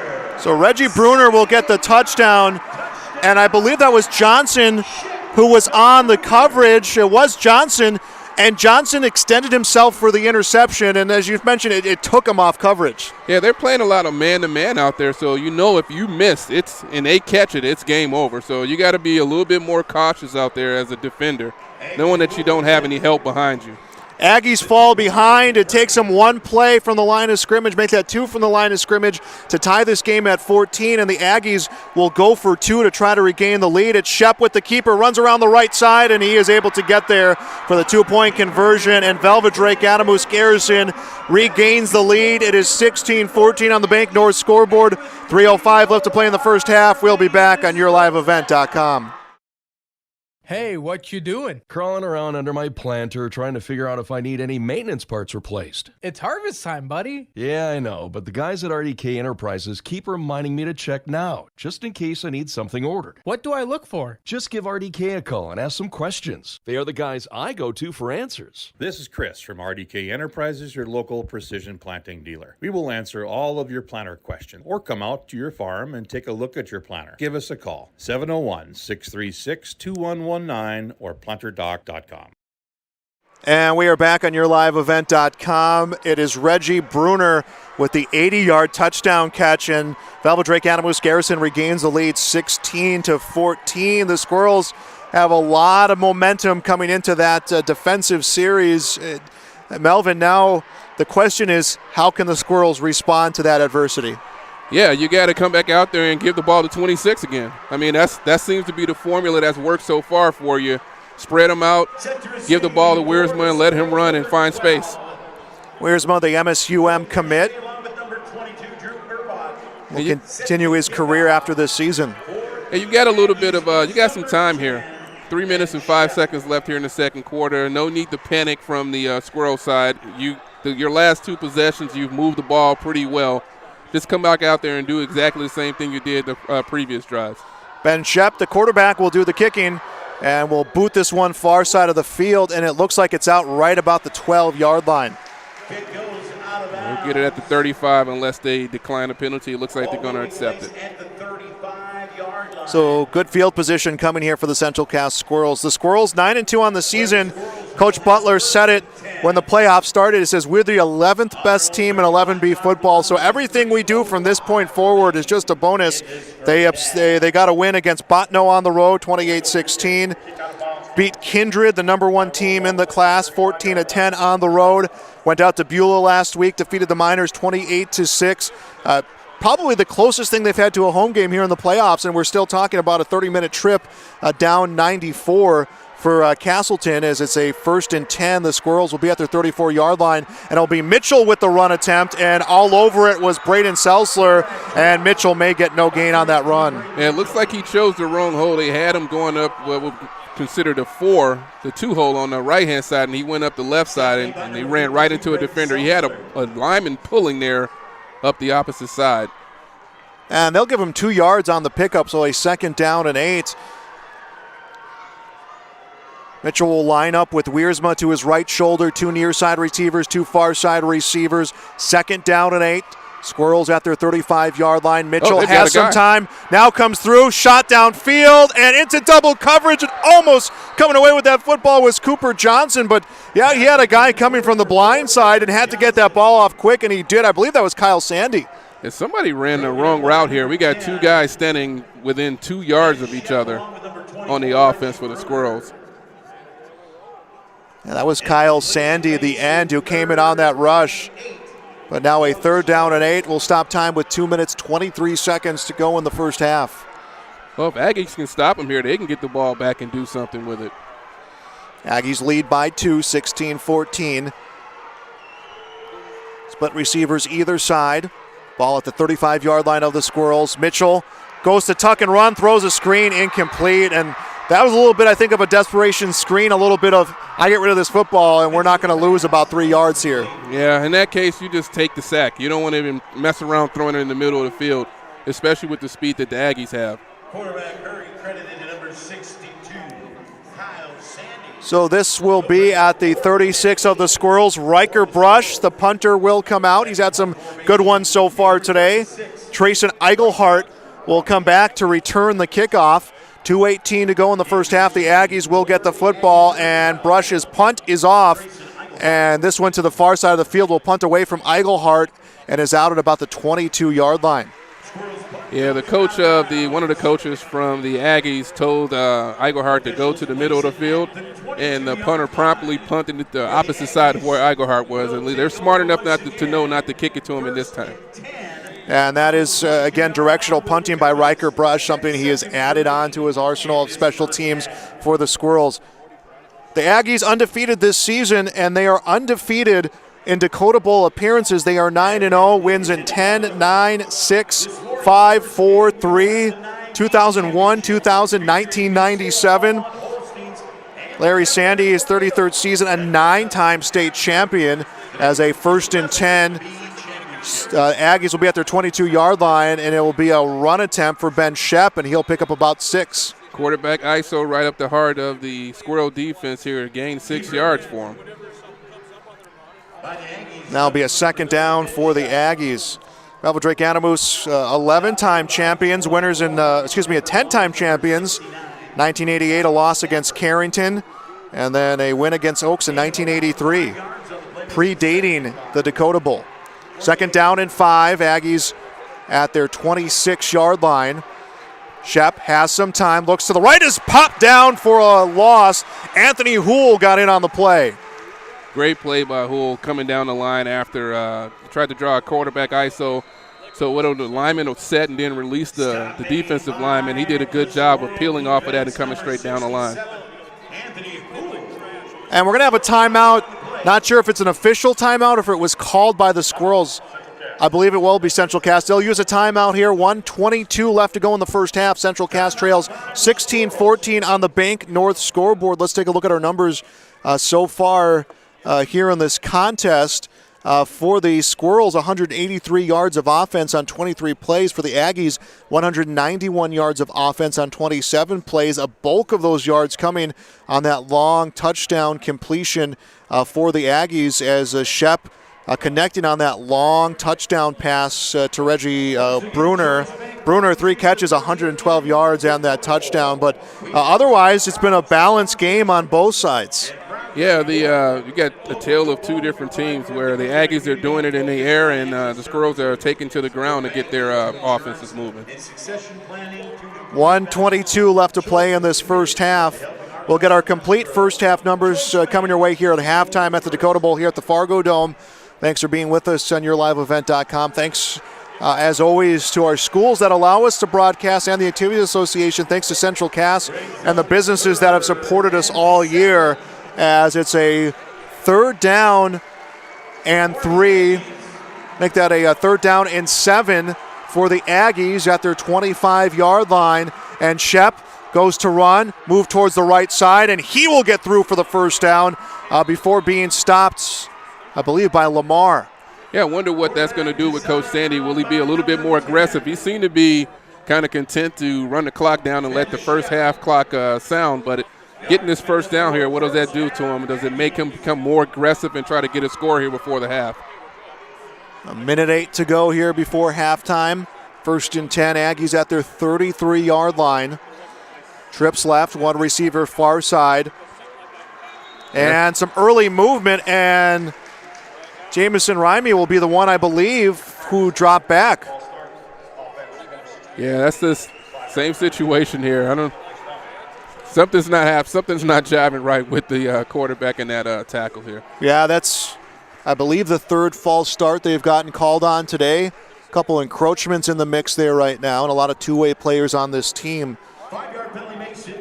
This offensive line for the Aggies is dangerous, averaging 225 pounds, a lot of size, a lot of height, a lot of weight, and now a first down and 15.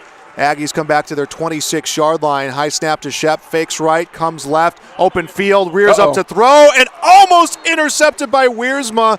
That was an underthrown pass. Wiersma had to cut back towards it, and it was just falling fast on him, but an incompletion.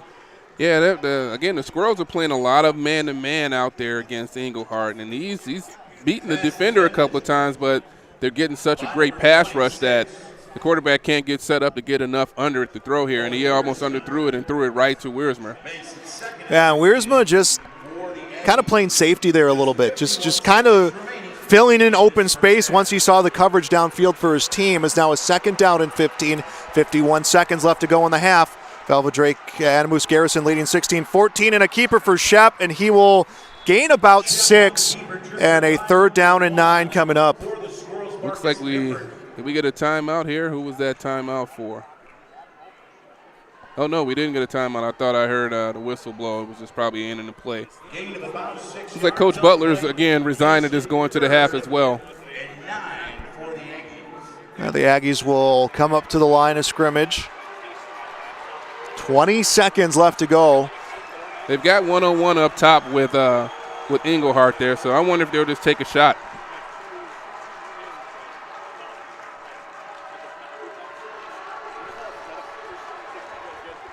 Shep gets the snap. Scoreboard gets to 0. He'll run towards the right side, eludes a tackle, and is stopped at the 39-yard line. And that will do it for half number 1 here at the Fargo Dome. Our score on the Bank North scoreboard: Velva-Drake, Adamus Garrison 16, Central Cass 14. It is the 11B State Championship game on YourLiveEvent.com. Halftime report comes your way next.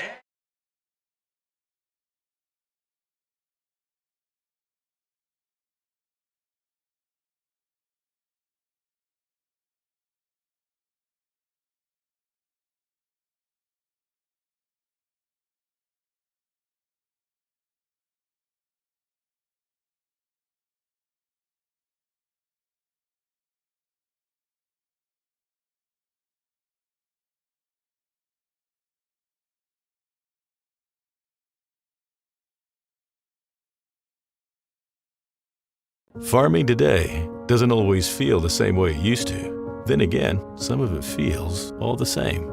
Maybe it isn't so much the jobs that changed, but how they get done. Now that's a different story. Efficiencies are critical, which is why you need a lender who will find the right loan structure for a strong financial future. You need a lender to look out for your whole farm operation. Ag Country.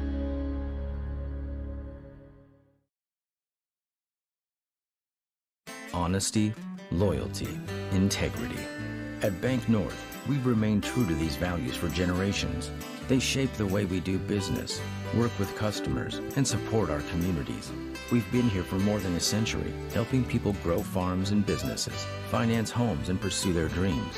It's values-based banking, and it's all about working together to strengthen the common threads that bind us together. Bank North, always true.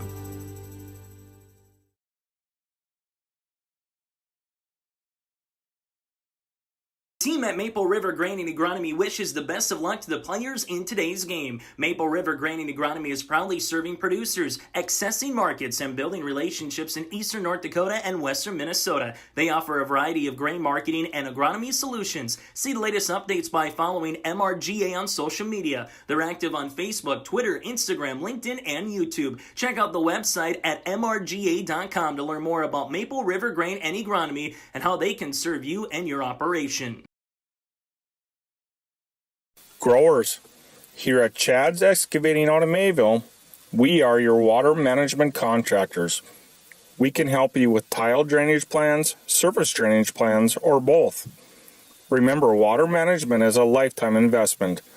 Call Chad at 701-430-0182 to get your water problems solved. That's Chad's Excavating out of Mayville.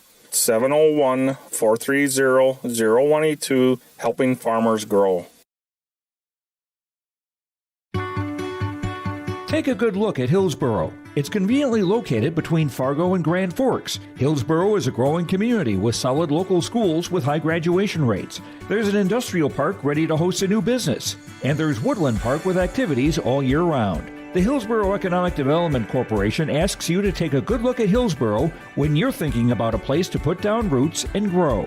For more information, contact the Hillsboro Economic Development Corporation at growhillsboroND.com. Do you want that new boat? Are you building onto your home? Maybe you want the new camper or ATV. Dakota Heritage Bank can help you. This is Dustin Nagel, president at Dakota Heritage Bank Hillsboro location. You can visit with me or our other loan officers to help with loans and lines of credit from Dakota Heritage Bank. We are serving you with locations in North Dakota and Northwest Minnesota. Dakota Heritage Bank offers financial services you expect with a local perspective. dhbanknd.com. Dakota Heritage Bank, equal housing lender, member FDIC. At Castleton Lumber, they want to be part of every stage of your building project from the ground up. Let them assist with planning your project timeline in a way that's affordable and efficient. Castleton Lumber has everything you need to get the look you love with windows, siding, roofing, and doors. From choosing the right materials to the finishing touches, you can count on the folks at Castleton Lumber. Stop in and talk with the crew today or call 347-4471. That's 347-4471. Back here on YourLiveEvent.com at Dakota Bowl 30, the Class 11B state championship game. Our score at the half on the Bank North scoreboard. Velva-Drake, Animus Garrison 16, Central Cass 14. I'm Joel Morgan, Melvin Whitney here on our broadcast this morning. I think it's still morning, right? Still this morning. Couple more hours left on that. Let's get our first half scoring summary. The Aggies would score at the 3:17 mark of the first quarter. Ben Shep, the 1-yard touchdown run, 2-point conversion run by Peyton Bodine was good. That would make it 8-0. The Squirrels answering back at the 7:05 mark of quarter two. Braden Mitchell to Cooper Johnson for an 18-yard touchdown. Extra point was good. It was 8-7. The Squirrels would then take a 14-8 lead at the 4:07 mark. Isaac Wisniewski, the 5-yard touchdown run. Extra point was good. And then on the ensuing drive, the Aggies would get a 78-yard touchdown completion. Ben Shep was able to find Reggie Bruner after he was able to get past his man-on-man coverage. 2-point run was good. 16-14 was the score.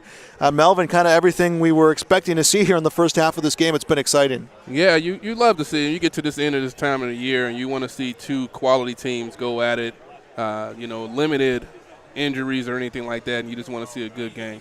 You're seeing a great chess match by both coaches here. In the first couple of drives, they had them. The Aggies had the Squirrels bogged down, forcing them to run to the outside. Outside, which is playing right to their strength of their speed, to going sideline to sideline. Then you see the adjustment by the Central Cass Squirrels with spreading them out a little bit, making them have to cover the guys on the outside, and then that opened up some running lanes for Wiersma. On the opposite side, you're seeing the same thing, some nice adjustments by the Aggies as well, too, to get the ball into their playmakers' hands. They're moving that Engelhardt around, running them in, little jets to get the defensive eyes to watch him. So it's been great to watch so far this first half. Yeah, and there's two plays that probably won't show up on the stat pages, but 2 punts inside the 3-yard line for both teams, and both teams able to feed off that energy. We talked about the first touchdown for the Squirrels, so that came after a situation where they punted and got the Aggies inside the 2 and almost got a safety on that play. So there's been a lot of plays on all three phases here of this game of football. 16-14 is the score here in the 11B championship game. We'll take a break. We'll have stats coming up next on YourLiveEvent.com. Hey, what you doing? Crawling around under my planter trying to figure out if I need any maintenance parts replaced. It's harvest time, buddy. Yeah, I know, but the guys at RDK Enterprises keep reminding me to check now, just in case I need something ordered. What do I look for? Just give RDK a call and ask some questions. They are the guys I go to for answers. This is Chris from RDK Enterprises, your local precision planting dealer. We will answer all of your planter questions or come out to your farm and take a look at your planter. Give us a call, 701-636-2119 or planterdoc.com.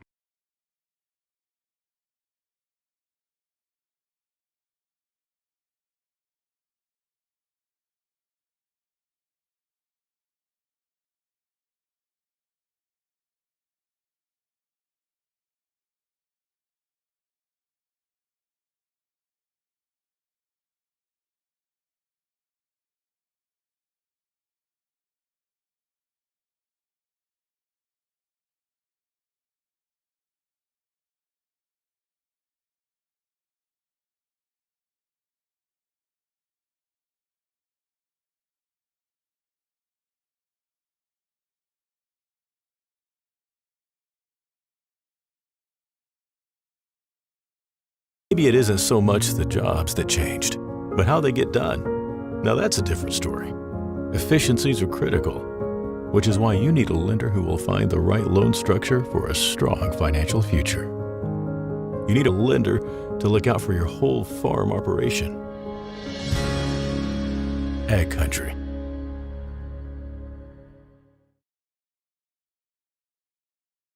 Honesty, loyalty, integrity. At Bank North, we've remained true to these values for generations. They shape the way we do business, work with customers, and support our communities. We've been here for more than a century, helping people grow farms and businesses, finance homes, and pursue their dreams. It's values-based banking, and it's all about working together to strengthen the common threads that bind us together. Bank North, always true.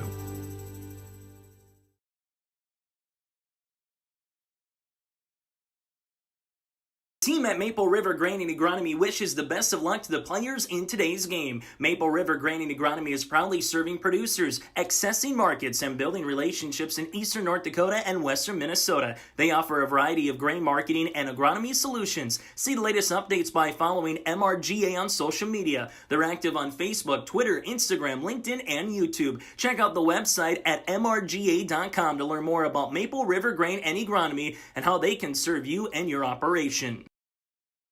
Back here on yourliveevent.com, 11B championship game. Score at the half, 16-14. Velva-Drake Anamoose Garrison leads the Central Cass Squirrels on the Bank North scoreboard. Some numbers. The Squirrels, 183 yards of offense on 23 plays. The Aggies, 208 yards on 32 plays.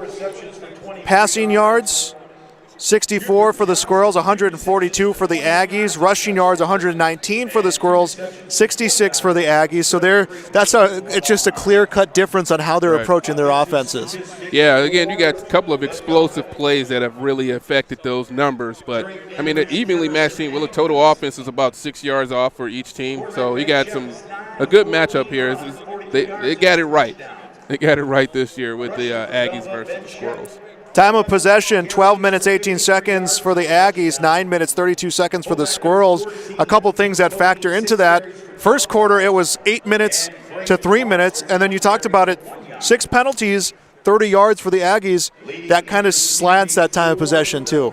Yeah, because you get that little play run, and then you run off, 5 or 6, 10 seconds, and then you get a penalty called against you. You get to play again, so I wouldn't look too much into the time of possession, because I think when you got explosive plays from explosive players that both of these teams have, it doesn't take long to get a score. Some individual numbers. We'll start with the Squirrels. Braden Mitchell, 8 for 11, passing 64 yards and a touchdown. That receiving touchdown, that one went to Cooper Johnson. Johnson, 2 catches, 21 yards and a touchdown. Owen Wiersma, 4 catches, 23 yards. Wiersma on the ground, 6 carries, 99 yards. So of their 119 yards rushing, 99 belonged to Wiersma. Isaac Wisniewski, 2 carries, 4 yards, one of them that 4-yard touchdown. Defensively, Marcus Bifford has been everywhere yet again today. 8 tackles. Brian Safford, 4 tackles. Isaac Wisniewski, 3 tackles. Josiah Carando, also 3 tackles in this game. For the Velva-Drake Anamoose Garrison Aggies, Ben Shep, 9 for 14 passing, 142 yards. 1 touchdown pass. That was that big 78-yard play to Reggie Bruner, who has 3 catches and 112 yards. Shep's their lead rusher, 11 carries, 53 yards. Kyle Sandy, 4.5 tackles in this game, 1 for a loss. It seems like there was 2 series where Sandy was everywhere, and the defense has just adjusted to him and has taken him out of the factor, at least in the sense of that he's picking up tackle numbers. Yeah, they added some extra help on that side. Started moving him over there and getting another guy to chip at him, just keep him away from the play. He was doing a great job in that first quarter of just getting down the line and making the play. And also leading tackler for the Aggies, Hank Bodine, 4 tackles, and he does have a tackle for a loss to his credit. So a good job by both of these teams right now to get their playmakers. As we said, they get their playmakers in position to make the plays that needed to be made here today so far in the first half of this game. That has been our first half numbers, 16-14. The Aggies lead the Squirrels on the Bank North scoreboard. More coming your way next on yourliveevent.com. Growers, Here at Chad's Excavating out of Mayville, we are your water management contractors. We can help you with tile drainage plans, surface drainage plans, or both. Remember, water management is a lifetime investment. Call Chad at 701-430-0182 to get your water problems solved. That's Chad's Excavating out of Mayville. 701-430-0182, helping farmers grow. Take a good look at Hillsboro. It's conveniently located between Fargo and Grand Forks. Hillsboro is a growing community with solid local schools with high graduation rates. There's an industrial park ready to host a new business. And there's Woodland Park with activities all year round. The Hillsboro Economic Development Corporation asks you to take a good look at Hillsboro when you're thinking about a place to put down roots and grow. For more information, contact the Hillsboro Economic Development Corporation at growhillsboroND.com. Do you want that new boat? Are you building onto your home? Maybe you want the new camper or ATV. Dakota Heritage Bank can help you. This is Dustin Nagel, President at Dakota Heritage Bank Hillsboro location. You can visit with me or our other loan officers to help with loans and lines of credit from Dakota Heritage Bank. We are serving you with locations in North Dakota and Northwest Minnesota. Dakota Heritage Bank offers financial services you expect with a local perspective. dhbanknd.com. Dakota Heritage Bank, Equal Housing Lender, member FDIC. At Castleton Lumber, they want to be part of every stage of your building project from the ground up. Let them assist with planning your project timeline in a way that's affordable and efficient. Castleton Lumber has everything you need to get the look you love with windows, siding, roofing, and doors. From choosing the right materials to the finishing touches, you can count on the folks at Castleton Lumber. Stop in and talk with the crew today or call 347-4471. That's 347-4471. Hey, what you doing? Crawling around under my planter trying to figure out if I need any maintenance parts replaced. It's harvest time, buddy. Yeah, I know, but the guys at RDK Enterprises keep reminding me to check now, just in case I need something ordered. What do I look for? Just give RDK a call and ask some questions. They are the guys I go to for answers. This is Chris from RDK Enterprises, your local precision planting dealer. We will answer all of your planter questions or come out to your farm and take a look at your planter. Give us a call, 701-636-2119 or planterdoc.com.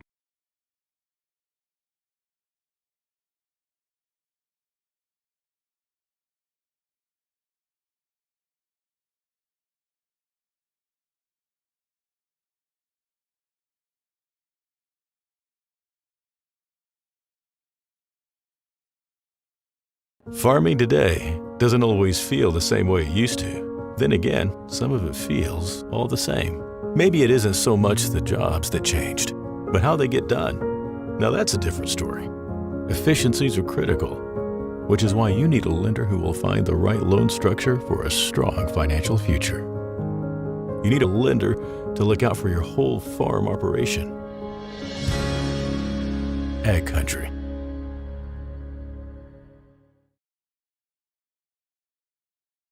Honesty, loyalty, integrity. At Bank North, we've remained true to these values for generations. They shape the way we do business, work with customers, and support our communities.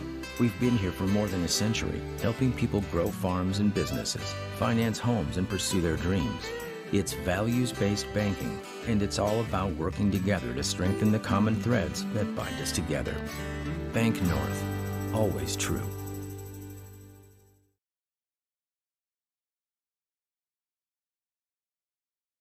Team at Maple River Grain and Agronomy wishes the best of luck to the players in today's game. Maple River Grain and Agronomy is proudly serving producers, accessing markets, and building relationships in eastern North Dakota and western Minnesota. They offer a variety of grain marketing and agronomy solutions. See the latest updates by following MRGA on social media. They're active on Facebook, Twitter, Instagram, LinkedIn, and YouTube. Check out the website at mrga.com to learn more about Maple River Grain and Agronomy and how they can serve you and your operation. And we are back here as 12 minutes about to go back up on our Bank North scoreboard for the second half of this 11B championship game on yourliveevent.com. Joel Morgan, Melvin Whitney here on our broadcast this morning, still morning with that 9-10 kickoff. But what is something you think each team, real quick, is going to have to do here in the second half? I think with just cut down on explosive plays. With the Aggies, you got to keep throwing that ball around. And then with the Squirrels, not gambling so much on defense here. You got to recognize what kind of defense you're in. You've got no help and you're playing out there man-to-man. Don't gamble as much on those passes out to the sideline. The Squirrels will get the ball in the second half. Didn't even discuss that factor right now, as the Squirrels will begin the second half here with this football, trying to regain this lead, which they held briefly. They got that touchdown from Isaac Wisniewski, took the lead. Ensuing kickoff, the Aggies had that 78-yard completion from Shep to Bruner, and that has been the deciding factor so far here in this contest. And another thing I think to keep an eye on scoring-wise moving forward is the Aggies are a two-point conversion team exclusively. And you got to figure out how to avoid getting that mismatch when it comes, if you're going to go tit for tat on touchdowns. Yeah, it puts the coach in the position of, do you chase what they're doing and start going for two, or do you keep consistent with what you have, like kicking an extra point and just hoping that you'll be able to stop them here? And again, the Squirrels are a team capable of kicking field goals, so you want to keep that in mind as well. As 12 minutes will go up on our Bank North scoreboard. Here we go. In the next 24 minutes of game time, we will have a new champion crowned here in 11B football as the kickoff is over to the far side of the field. And I believe that's Colton Cruchet on the return. Will bring it to the 29-yard line. On the return, number 12. Decent field position to start here. They're going to give them all the way up to the 30 here on the spot. Decent field position for the Squirrels to start off. We'll see what they come out with here in the second half. And Cruchet will bring this one to the 30-yard line. It will be a 1st and 10. Squirrels at their 30. 1st and 10, Squirrels. They'll put two receivers on the near side. It is Wiersma in the backfield with Braden Mitchell. Mitchell, the junior quarterback, a first-year starter for the Squirrels. He drops back, will look, takes a shot downfield, wants Cooper Johnson, and Johnson able to play through the defense, and Johnson nothing but open field to the end zone, and he is pulled out at the 10-yard line. How about that for a first play? Preston Kraft tracks him down, but through the coverage and the big completion. That was something they saw in that first half. I think that was the play they were trying to run where they had those two receivers in the same area. They kept it spread out this time and was able to make the connection. 60-yard completion. And just like that, the Squirrels have a 1st and 10 at the Aggies' 11-yard line. Almost the mulligan field position, because if you don't get the end zone, but you get the 1-yard line, you get a fresh set of downs, of course, but they're thinking end zone here the entire way to begin the second half. Cooper Johnson again on another big pass play. They'll go to Wisniewski, a run towards the left, towards the right, just shortcuts and brings it inside the 10. Yeah, I think that was Wiersma. Yeah, Wiersma on that play there, getting a couple yards. Again, this is where you give the ball to him. He's going to, again, the first person's not going to really make the tackle on him unless you just really get a good shot. But he does a great job of shedding that first tackle and getting positive yards. 2nd down and 6, ball at the 9-yard line for the Squirrels, and they will pitch it over to the hands of Lamar. Lamar looking for an edge to cut, and he is bumped down at the 4-yard line. The Squirrels can still get a first down here of note. They get to the 1-yard line, they can get a first down here. And a nice job by Lamar. You're looking now on the replay as he was really, really waiting for that opening, and he took it. Yeah, patience on that run here, letting the block set up and finding a little crease and getting some positive yards. 3rd down and 3. They're at the 4-yard line of the Aggies. This is the opening offensive series of the second half for the Squirrels. Trying to get that lead, and they'll go to Wiersma, and Wiersma up the middle. Where is he down? Waiting for the call from the officials. Squirrels are going to say touchdown. I thought he reached the ball out across the line. The officials are looking at each other. That official on this sideline isn't making a movement at all. Looks like they're going to spot him just short. But a first down. I said I think they will get the first down. So now a 1st and goal at the 1-yard line. He was in there. I'd imagine it's going to go right to Wiersma, and no, it's towards the numbers, and connected is Lamar. Well, if you look at the way they're playing their twins out there, there's nobody over the second receiver. So you get a quick little play like that, you can get a score real quick. And That's a bold move, especially after what they went through in Kindred, throwing the ball at the goal line down there. They were blitzing off the edge, so they caught him in the perfect play. Engelhardt was coming off the edge, who was responsible for that second receiver. So Lamar will get the touchdown, and it is 20-16, Squirrels lead, and it looks like exactly what we talked about the half. They're going to go for two. Yeah, they're going to try to offset that 2-for-1 scoring on the extra points. Yeah, you almost have to, because they've been successful. The Aggies have been successful with their 2-point, and you get pulled into this game of 2-point conversion. So. And rolling out to the right side is Mitchell. Mitchell's going to cut up the middle, and he bumped into Marcus Bifford and goes down at the 3. So the Squirrels will get the touchdown for Peyton Lamar. They will not get the extra points. They take the lead 20-16 on the Bank North scoreboard. We'll be back on yourliveevent.com. Here at Chad's Excavating out of Mayville, we are your water management contractors. We can help you with tile drainage plans, surface drainage plans, or both. Remember, water management is a lifetime investment.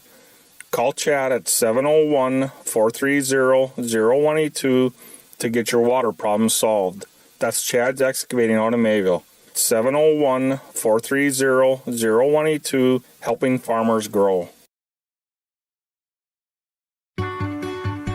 Take a good look at Hillsboro. It's conveniently located between Fargo and Grand Forks. Hillsboro is a growing community with solid local schools with high graduation rates. There's an industrial park ready to host a new business. And there's Woodland Park with activities all year round. The Hillsboro Economic Development Corporation asks you to take a good look at Hillsboro when you're thinking about a place to put down roots and grow. For more information, contact the Hillsboro Economic Development Corporation at growhillsboroND.com. Do you want that new boat? Are you building onto your home? Maybe you want the new camper or ATV. Dakota Heritage Bank can help you. This is Dustin Nagel, president at Dakota Heritage Bank Hillsboro location. You can visit with me or our other loan officers to help with loans and lines of credit from Dakota Heritage Bank. We are serving you with locations in North Dakota and Northwest Minnesota. Dakota Heritage Bank offers financial services you expect with a local perspective. dhbanknd.com. Dakota Heritage Bank, equal housing lender, member FDIC. Peyton Lamar, the touchdown for the Squirrels here at Dakota Bowl 30. It is 20-16. Central Cass regains the lead. Last time they went in front, it was short-lived, as it was a big connection downfield by Shep finding Bruner. We'll see what the defense does this time, as the kickoff will go out at the 9-yard line of the Aggies. I think the Squirrels wised up and said, we're not going to give this Engelhardt an opportunity to get the ball in and see what he can do with it on the kickoff. So they've been kicking it out of bounds the last 2 times. He'll get the ball at the 35-yard line. Free kick out of bounds. Velva-Drake, Anamoose, Garrettson, first year of this co-op. They're undefeated 12-0. Their playoff road all at home. Bowman County, Dickinson, Trinity, Hillsboro, Central Valley. You look at the regular season schedule for this Aggies team, they have been battle-tested year long. It's a 1st and 10 at their 35-yard line. Let's see what new look Coach Sandy will have for his offense, and he will go to his tailback, and it's a run towards the near side for Bodine, and he is stopped for a pickup of 3. But Bodine was met by pressure at about the line of scrimmage and was able to force his way through to get some positive yards. Yeah, he stretched it out a little bit there. The Squirrels' defensive line got some penetration on the initial one, caused him to bounce it out, and he bounced it out and got upfield for a couple of yards. So 2nd down and 8. The Aggies moving the ball here upfield. It's a busy day of sports coverage here on yourliveevent.com. Coming up here shortly will be our coverage of the EDC volleyball tournament. That's coming to you live from West Fargo, as it's a 2nd down and 8.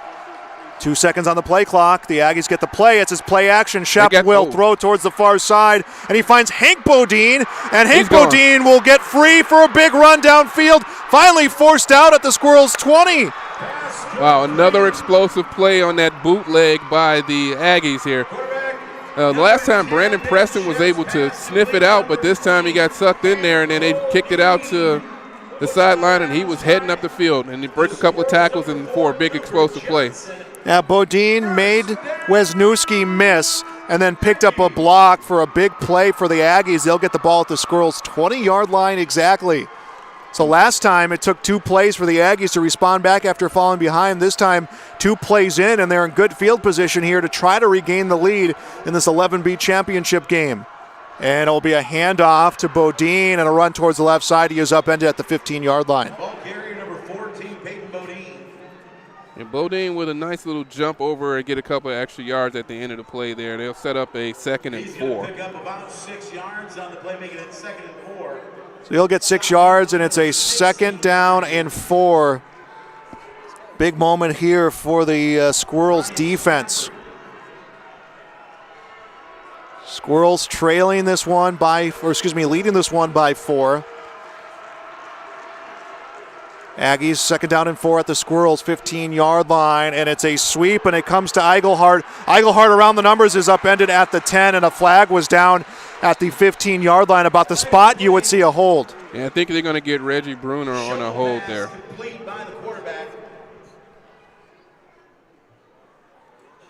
Now waiting for the official to relay that back over here, and it will be holding, and it will be against Bruner. I think he was wrestling with a guy.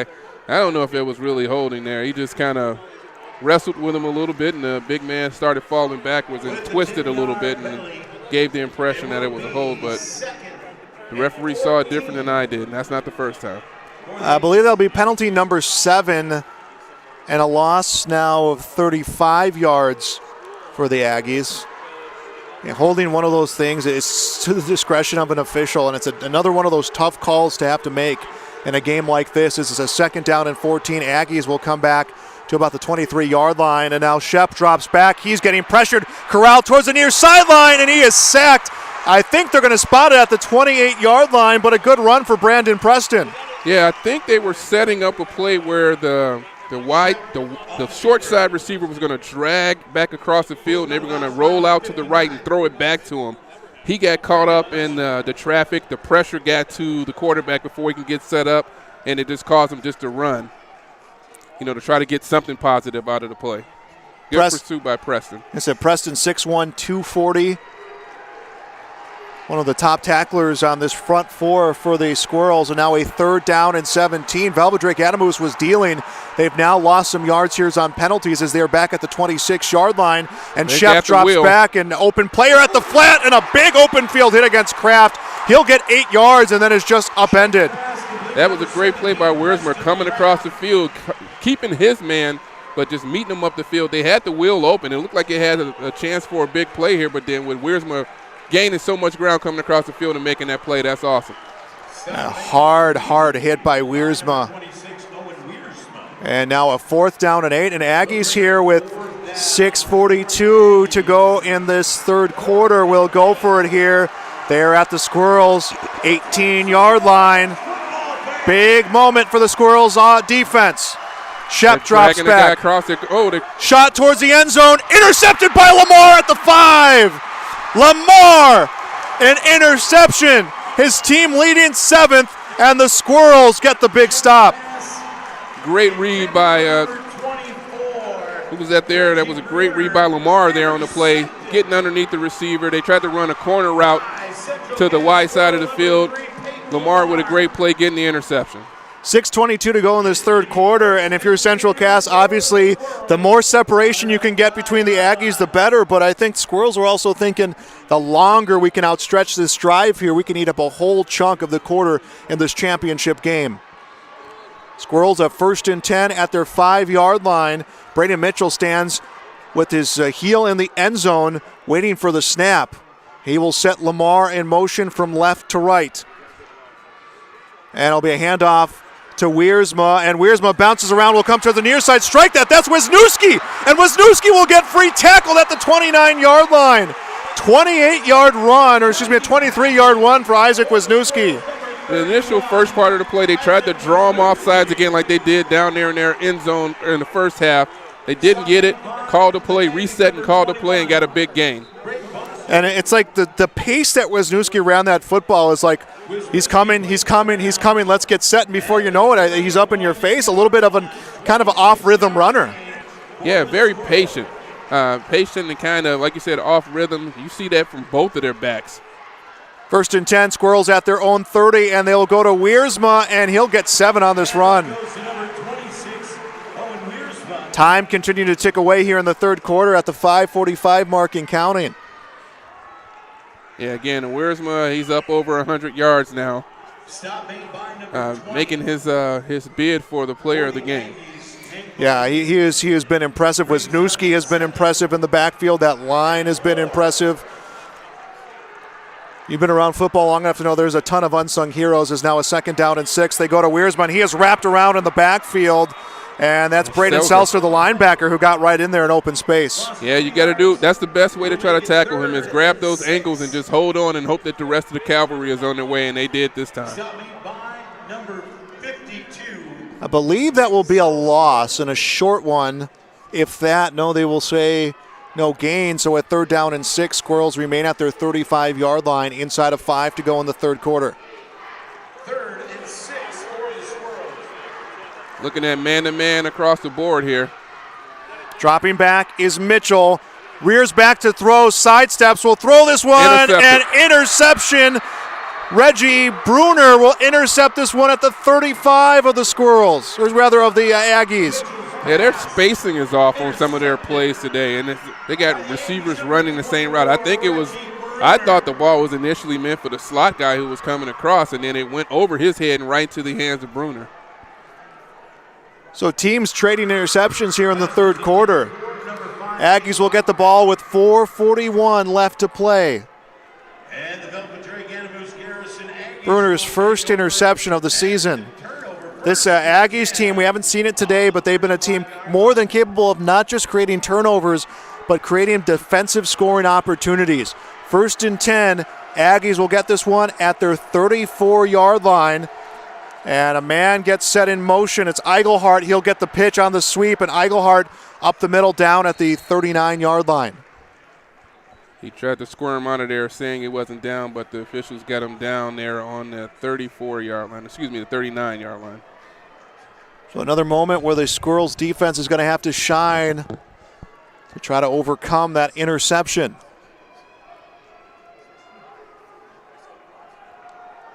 Four minutes, 13 seconds and counting left to play in the third quarter. 9-man championship game coming up after this one. And 4 games to be played here at the Fargo Dome as Shep will get himself under center. 2nd down and 6 for the Aggies. Will pitch it to the deep back in Bodine, and Bodine is wrapped around and finally stopped at the 36-yard line. And it took a whole gang of Squirrels initiated by Isaac Wisniewski. Peyton Lamar also in the mix. Stafford with the initial pressure there, forcing them back into the middle of the field, and the rest of the gang comes in there and makes the play. So now a 3rd down and 5. Aggies back to their 38-yard line.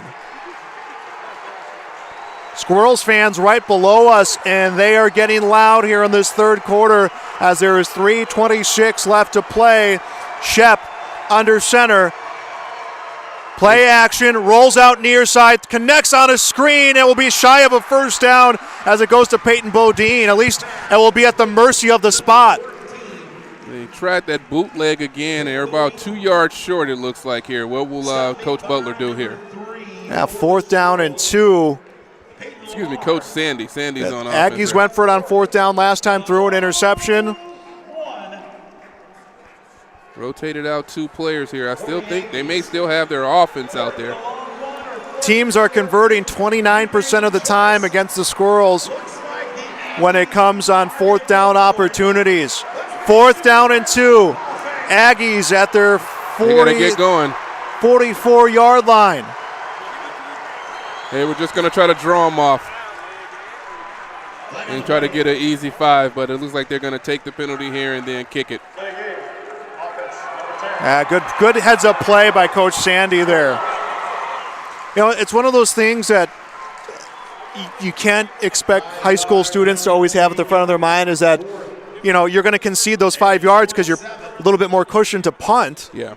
But 5 yards either way, not going to make a huge difference, and a good job by the Squirrels to stand their ground. Right, not jump off sides. I've seen plenty of times where players are in that position and they just jump. Even though they know what's about to happen, they still get anxious and jump off sides. Shep will punt near side. Looks like it goes right out at the 30, and Maggio just put his hands up to the official. Wasn't going to go for that one. So 1st and 10 Squirrels at their 30. 2:23 left to go in the third quarter. 11B state championship. Squirrels would be their first state championship since 1980. Mel, I'm not going to ask you where you were in 1980 when the Squirrels won that championship, but that was a while back. Well, I think I was in Chicago, on the south side of Chicago, enjoying a White Sox victory over the Twins. So me and Coach Butler talked about it during the pregame, and I said I think that 1980's got a few years on both of us. So that just shows how long it's been since the Squirrels program has been in a position as state champions. And on top of that, 2006, the numbers and the success of Squirrels football was not where they wanted it to be, and there was discussions of losing Central Cass Squirrels football. To think to where you come from 1980 to 2006 to 2022. I know it seems like a lot of time, but it's also a quick time in terms of you're a state champion. A little bit over 20 years later, you might not have a team, and now almost 20 years later, you're playing for a championship again. Yeah, I remember playing those guys when I was a coach at Shanley back in the 2012, 2013 range, and they were starting to get their feet under them. And that was in the old 2A level. So they were starting to build some momentum here now, and it seems like with Coach Butler now has them, 60 to 70-something kids in this program. So they're doing a great job over there. Now, Coach Butler, his 4th season at the helm of this program, 25 and 24 in his career. 1st and 10 Central Cass Squirrels at their 30. And it will be Wiersma with the football right up the middle, and was greeted by Braden Selsler and still extended that one another 2 or 3 yards. Yeah, they're not spreading them out like they were with the 2x2 earlier, but they are putting the twins out to one side and getting a couple of those guys out of the box, and then just running ISO right up the middle, or inside zone right up the middle. Squirrels will pick up 5 on that run attempt. And again, Wiersma well surpassing 100 yards in this game rushing. Squirrels 2nd down and 5. They're at their 44, make that their 38-yard line. And Wiersma again will bring it up to the 40, so another short pickup. Yeah, his running style reminds me of a player, Le'Veon Bell, how he bounces back around in the backfield looking for an open hole, and then he puts the foot in the ground and explodes forward. A patient runner, but explosive once he gets the mindset to go forward. And they're going to say this will be a 3rd down and 1 for the Squirrels. So they got an extra yard or 2 than I had originally thought on that run attempt. Approaching the minute mark left to play of this third quarter, and it'll be Mitchell with the keeper, and Mitchell will get a 1st down, and he is stopped at the 46-yard line.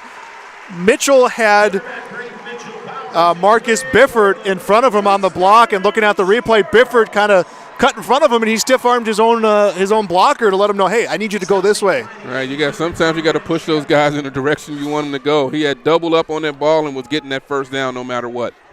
Yeah, looking at that replay, he just puts the forearm right into Bifford's back, and so you got to step out of the way. We need to move this ball upfield. It's a 1st and 10. Squirrels at their 46-yard line, and it will be Wisniewski with the football, and he will get a hard-fought yard as he had Braden Seltzer right on him. Yeah, Kyle Sandy was the focal point of this line for the Squirrels in the first half, but Braden Seltzer, the linebacker, has gotten himself kind of everywhere around the field here in the second half. Yeah, because they're doing a good job of handling the guys up front, so now we're getting to that second level, and that's where you see these linebackers are starting to make the plays. What you don't want to hear is what we talked about earlier, is when it gets to that third level, that means that they're getting, 5, 6, 7 yards if you're a Aggie fan. 2nd down and 9. And Mitchell was looking to throw. He will tuck and run, veers towards the near side. He is down at the 45-yard line. And there is 3 seconds left in the third quarter, and they will concede those 3 seconds. Third quarter in the books. Our score on the Bank North scoreboard here in the 11B championship game. Central Cass 20, Velva-Drake, Anamoose Garrison 16. We'll be back on yourliveevent.com. Farming today doesn't always feel the same way it used to. Then again, some of it feels all the same. Maybe it isn't so much the jobs that changed, but how they get done. Now that's a different story. Efficiencies are critical, which is why you need a lender who will find the right loan structure for a strong financial future. You need a lender to look out for your whole farm operation. Ag Country.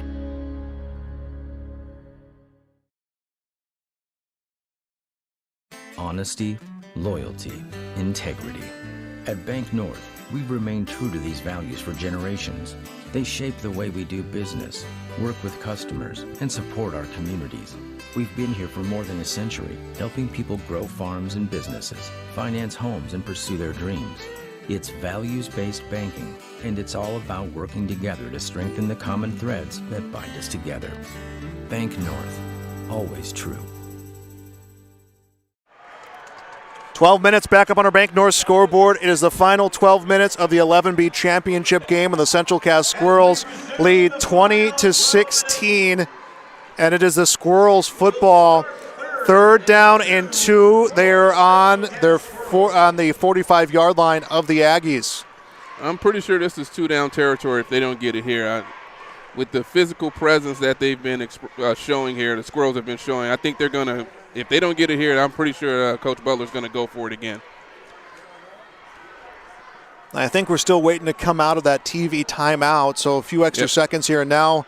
Well, maybe the Squirrels came to the line of scrimmage and the official kind of put his hands up and said, we're not quite ready yet. Now they're ready to go here to begin our final quarter of play.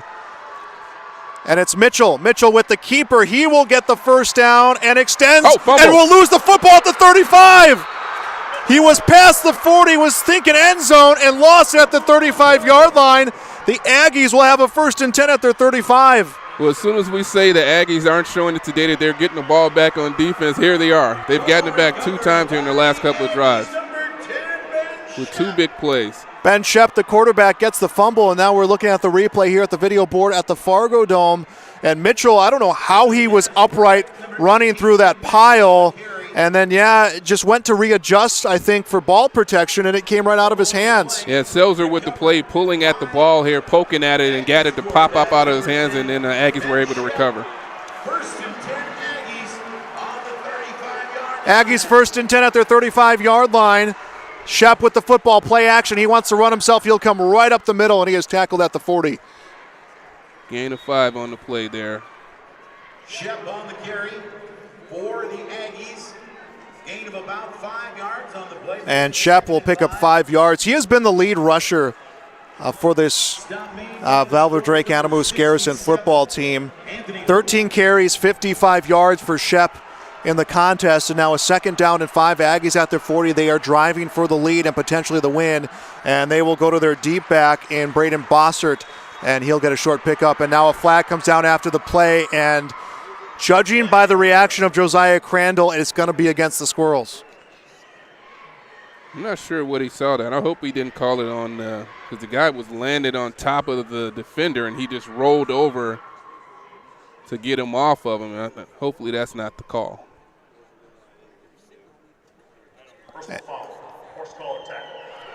And they're going to call a horse collar.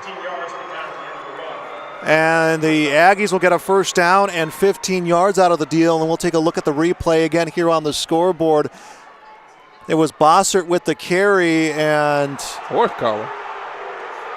I thought he grabbed him around the waist. Yeah, sure I don't. Wiersma put his hand on the shoulder of Bossert to get him down to the turf, but the play was really dead. And I didn't hear the number of who they said the penalty was against, but that's a call. I don't know if I'm going to agree with that call there in this game, as now it's a 1st and 10.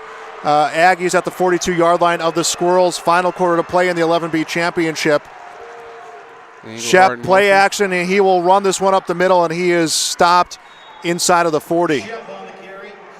It looks like Coach Sandy's using a little motion again to get the eyes off of where they're actually trying to run by running Eichelhart in motion, spreading those eyes out, getting the defenders to spread out, and then running some ISO right up the middle. And Velva-Drake Anamoose has not won a championship since back in 2010. The Squirrels have not won one since 1980.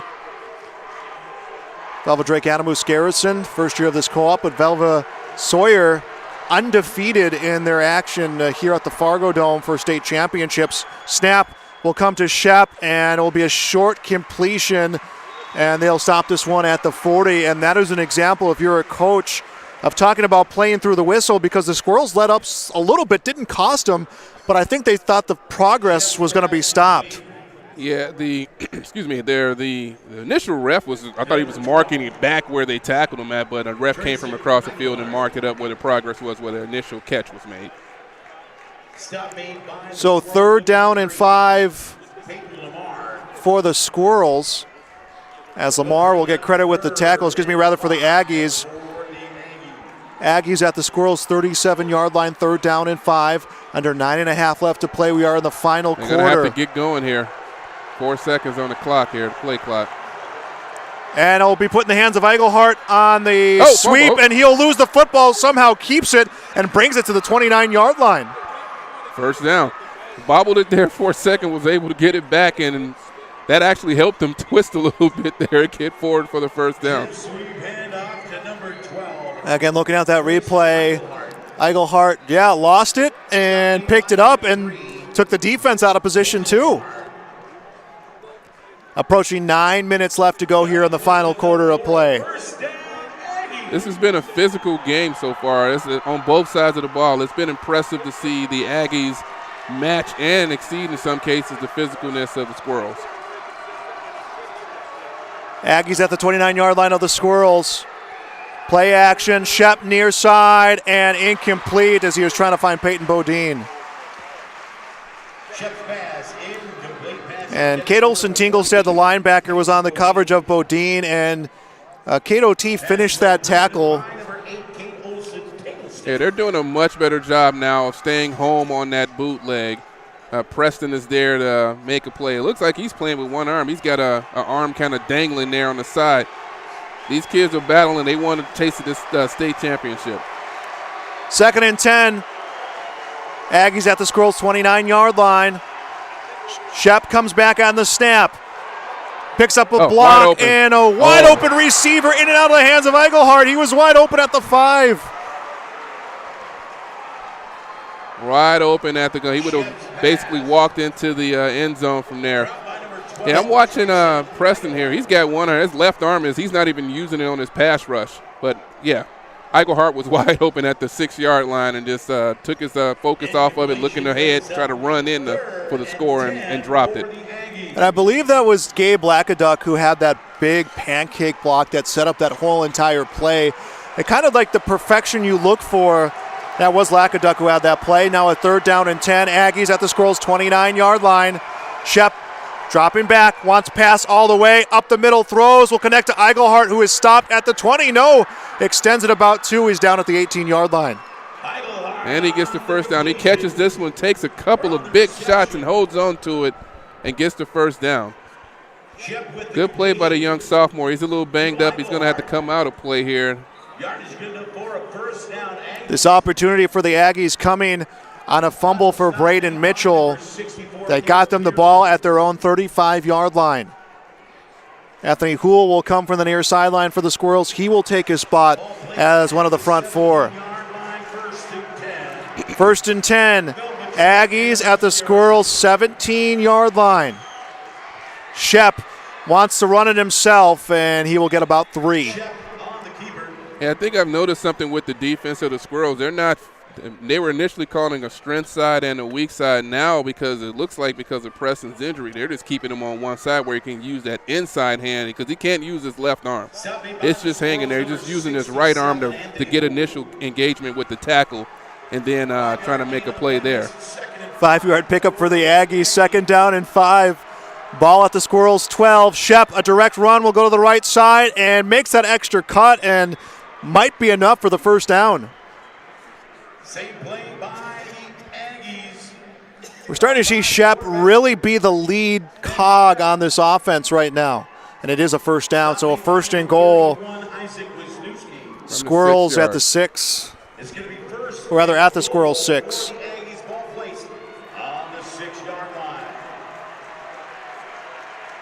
We still haven't seen Eigelhart back in the game since he took those couple of big shots on that pass catch.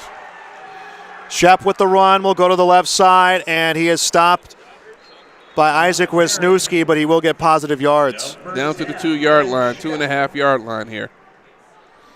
If you're the Squirrels, something you got to start thinking about. There's inside of 7 minutes to play in this game. That clock's going to keep running.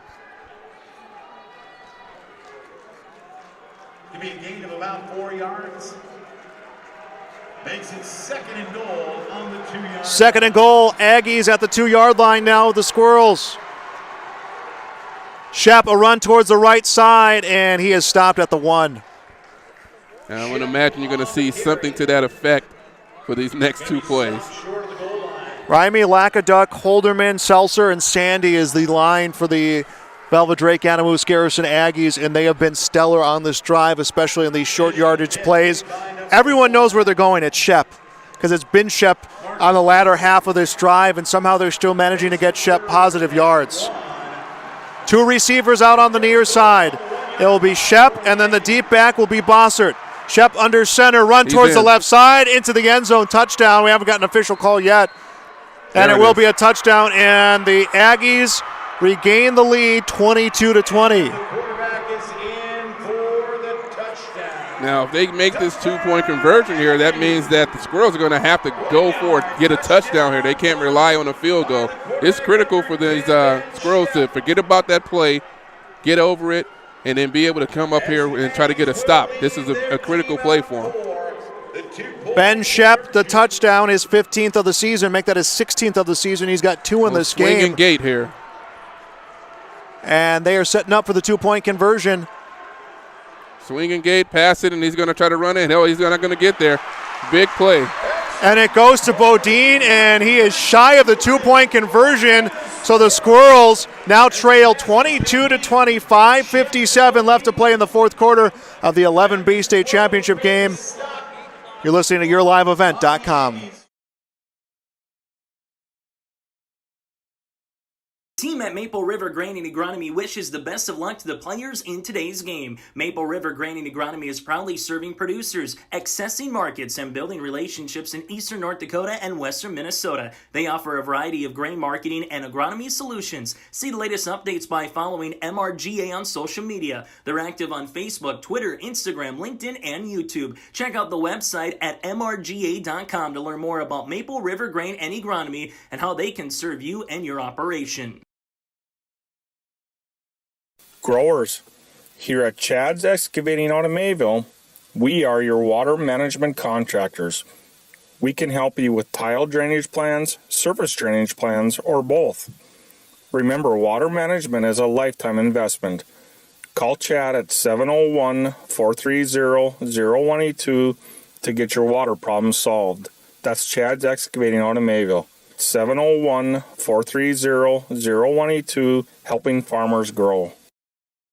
It's Urbach and Crochet to return the kickoff as lead regained for Velva-Drake, Anamoose, Garrison. It's Ben Shep, his second touchdown of the game. 22-20 with 5:57 left to play in the fourth quarter, and they're going to keep this one on the ground, and the Squirrels will just land on top of this one at their 39-yard line. Didn't see who that was for the Squirrels. Oh, Bachmeyer went in and out of Bachmeyer's hands. He wasn't quite ready for that kickoff.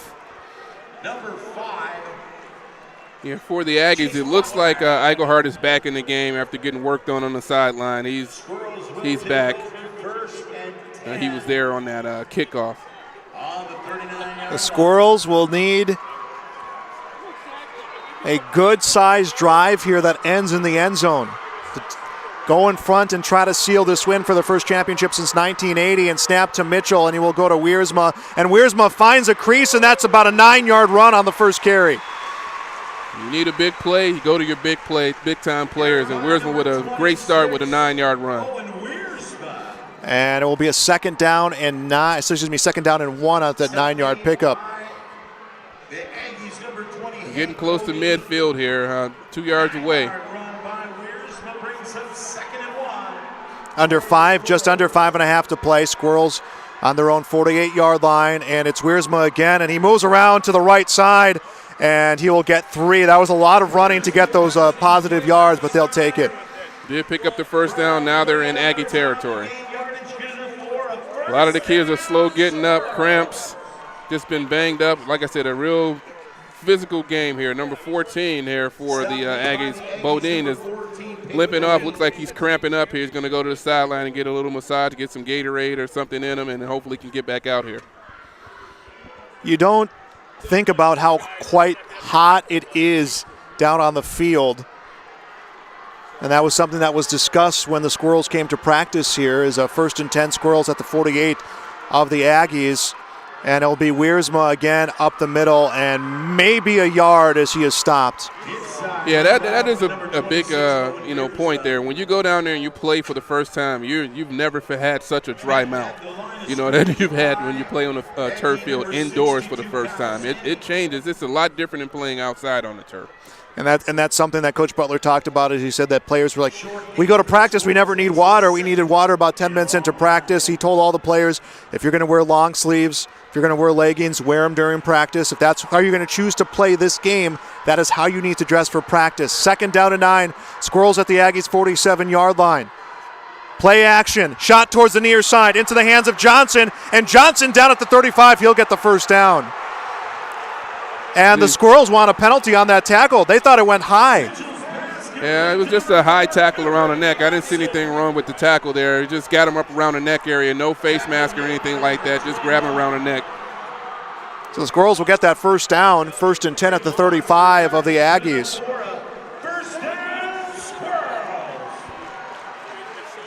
Squirrels down 22-20 here on the Bank North scoreboard.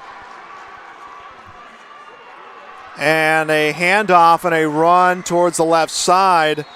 And Wisniewski will pick up about 3 or 4. Yeah, a lot of those plays that the Aggies were making by getting down the line with their defensive linemen, getting down the line and grabbing that running back before he can get going north and south are not happening now. They're getting them, they're hitting them, but they're not wrapping up tight, and the guys are slipping out of it and making a run for extra yards. For the Aggies, Jamison Reedy. 2nd down and 6. Ball at the 31-yard line. And a run for Wiersma. He'll get a first down. He'll keep the chains moving for the Squirrels. Wiersma down at the 24-yard line. Squirrels side, closest to us. It is getting loud. Stop made by the Aggies, number 10, Ben Shep. This is what you start working out and you're playing all this time and lifting weights and doing all your summer workouts for to get to this point. 1st and 10 at the 24-yard line. They go to Wiersma. Big run for Wiersma. He is stopped at the 15. That was Ben Shep. That was a big tackle. I don't know if it was a touchdown saving tackle, but it was one where Wiersma had inside the 10 on his eyes, and now Wiersma, he is down at the 20. He took that low tackle, and he was limping towards the sideline, couldn't make it all the way. Wiersma is down with 3:02 left to play. We'll step aside, back with more on YourLiveEvent.com. Take a good look at Hillsboro. It's conveniently located between Fargo and Grand Forks. Hillsboro is a growing community with solid local schools with high graduation rates. There's an industrial park ready to host a new business. And there's Woodland Park with activities all year round. The Hillsboro Economic Development Corporation asks you to take a good look at Hillsboro when you're thinking about a place to put down roots and grow. For more information, contact the Hillsboro Economic Development Corporation at growhillsboroND.com. Do you want that new boat? Are you building onto your home? Maybe you want the new camper or ATV. Dakota Heritage Bank can help you. This is Dustin Nagel, president at Dakota Heritage Bank Hillsboro location. You can visit with me or our other loan officers to help with loans and lines of credit from Dakota Heritage Bank. We are serving you with locations in North Dakota and Northwest Minnesota. Dakota Heritage Bank offers financial services you expect with a local perspective. dhbanknd.com. Dakota Heritage Bank, equal housing lender, member FDIC. And Wiersma's helped back to the near sideline. It is a 2nd down and 1 to go for the Squirrels. They're at the Aggies' 15-yard line. 3:02 left to play. Final quarter of the 11B State Championship game. The Squirrels driving to win. Still on a TV timeout here, waiting on the official word to get started. He's got his hand up. Looks like Wiersma will be okay. All right, looks like he's giving the okay. We should be getting going here in a second. And now we're ready to go. Clock will resume. Inside of 3 left to play. Mitchell will go to Wisniewski, and Wisniewski the first down, and he brings this one inside of the 10 and is finally down at the 8-yard line. How about that for not skipping a beat? Your best running back goes to the sideline with an injury. You go to your next running back, and he gets you the first down you needed. Something that Coach Sandy's going to start thinking about here now is does he start using his timeouts here to save some time for him and his offense to get if they get the ball back here. I know that Coach Butler's going to try to just grind it out. Now both teams have all 3 timeouts remaining. Again, 2:30 and counting to play. They have just started the clock.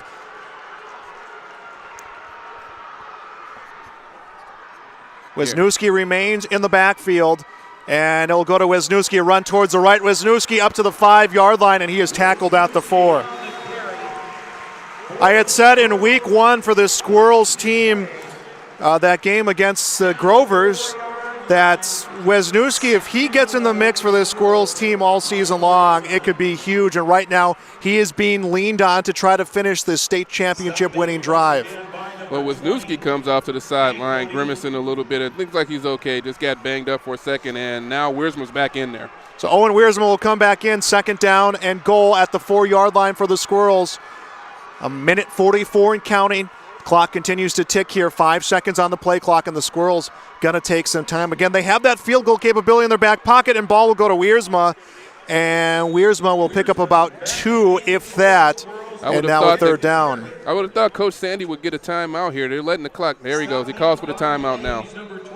And the Velva-Drake Anamoose Garrison Aggies will take a timeout. 1 minute, 25 seconds left to go in this final quarter of play on the Bank North scoreboard. Aggies 22, Squirrels 20. We'll be back on YourLiveEvent.com. At Castleton Lumber, they want to be part of every stage of your building project from the ground up. Let them assist with planning your project timeline in a way that's affordable and efficient. Castleton Lumber has everything you need to get the look you love with windows, siding, roofing, and doors. From choosing the right materials to the finishing touches, you can count on the folks at Castleton Lumber. Stop in and talk with the crew today or call 347-4471. That's 347-4471. Back here on YourLiveEvent.com, right down to the wire. I'm Joel Morgan, Melvin Whitney here at the Fargo Dome. 11B championship game. Dakota Bowl 30, first game of the day, and on the Bank North scoreboard, Aggies 22, Squirrels 20. Squirrels have a 3rd and goal at the 3-yard line of the Aggies with 1:25 to play.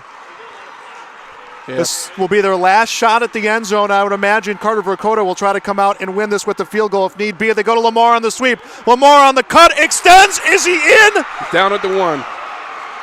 Down at the 1. Will Coach Sandy get a timeout here? Yep, he's calling for the timeout. He's calling for it. I don't think they see him. Get a timeout with 1:15 left. The ball is at the 1. So what do you do? Let's say you're Coach Butler. Do you kick the field goal here, or do you just go ahead and go for it? And they're looking at the replay.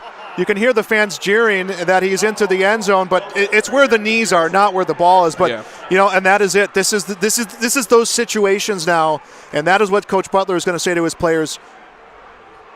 What do you think we should do? Are we going to punch this one in, or are we going to go for the field goal? Because you got to keep in mind, there's 1:15 left to play in this game. 1 timeout remaining for the Aggies.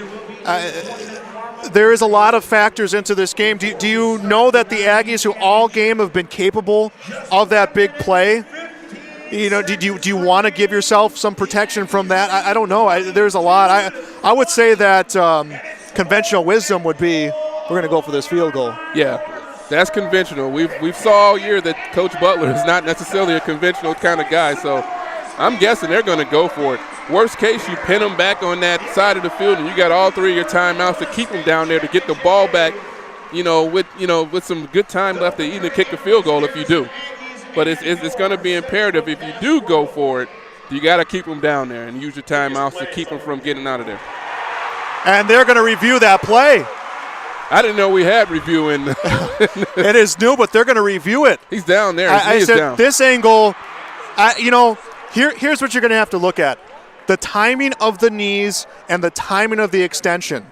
So we are going to get a review play and some extended here to this timeout, but I'll tell you what, if they overturn this call and it is a touchdown, it will erupt on our side of the stadium right now. Yeah, there'll be a lot of happiness over here and sadness on the other side, but I know, looking at it again from what the replay we just saw, I thought his knees were down before he stretched out the ball across the goal line. Video review. The call on the field stands. Yeah. And I think that is going to be the right call, because like I said, how do you time the knees and the extension? We don't have pylon cams. We don't have this isn't the NFL. This isn't high-level college football. I mean, so I think it was good to take a look at that one, but I think that ultimately is going to have to be the right call. You don't have that evidence. Yeah, and you have to, go with the call on the field in that case. And now Central Cast wants to use a timeout. They want some extra time here to discuss this. They'll take a timeout. We'll take one as well. Back on yourliveevent.com. Hey, what you doing? Crawling around under my planter trying to figure out if I need any maintenance parts replaced. It's harvest time, buddy. Yeah, I know, but the guys at RDK Enterprises keep reminding me to check now, just in case I need something ordered. What do I look for? Just give RDK a call and ask some questions. They are the guys I go to for answers. This is Chris from RDK Enterprises, your local precision planting dealer. We will answer all of your planter questions or come out to your farm and take a look at your planter. Give us a call, 701-636-2119 or planterdoc.com.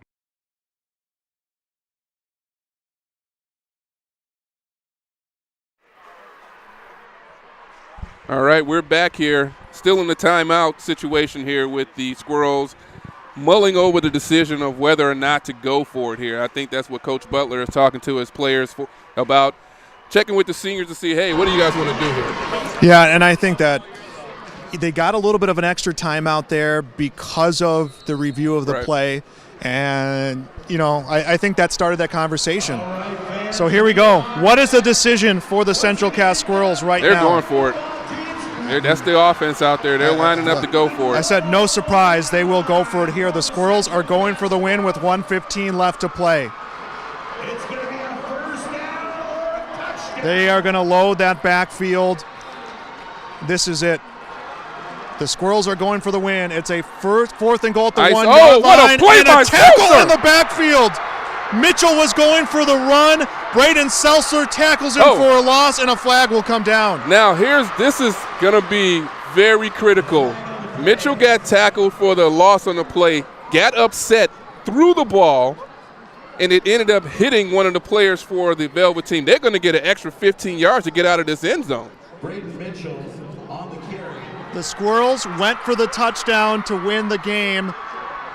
They do not get it, and then they will give up yards on a penalty. We're getting for the official call coming up here. Yeah, they're going to get an extra 15. I saw him throw the ball. He got mad. Either he spiked it or threw it. Either way, it hit Seltzer as he was running off the field here. The runner was trying to give the ball to the official. Wow. I don't know about that one.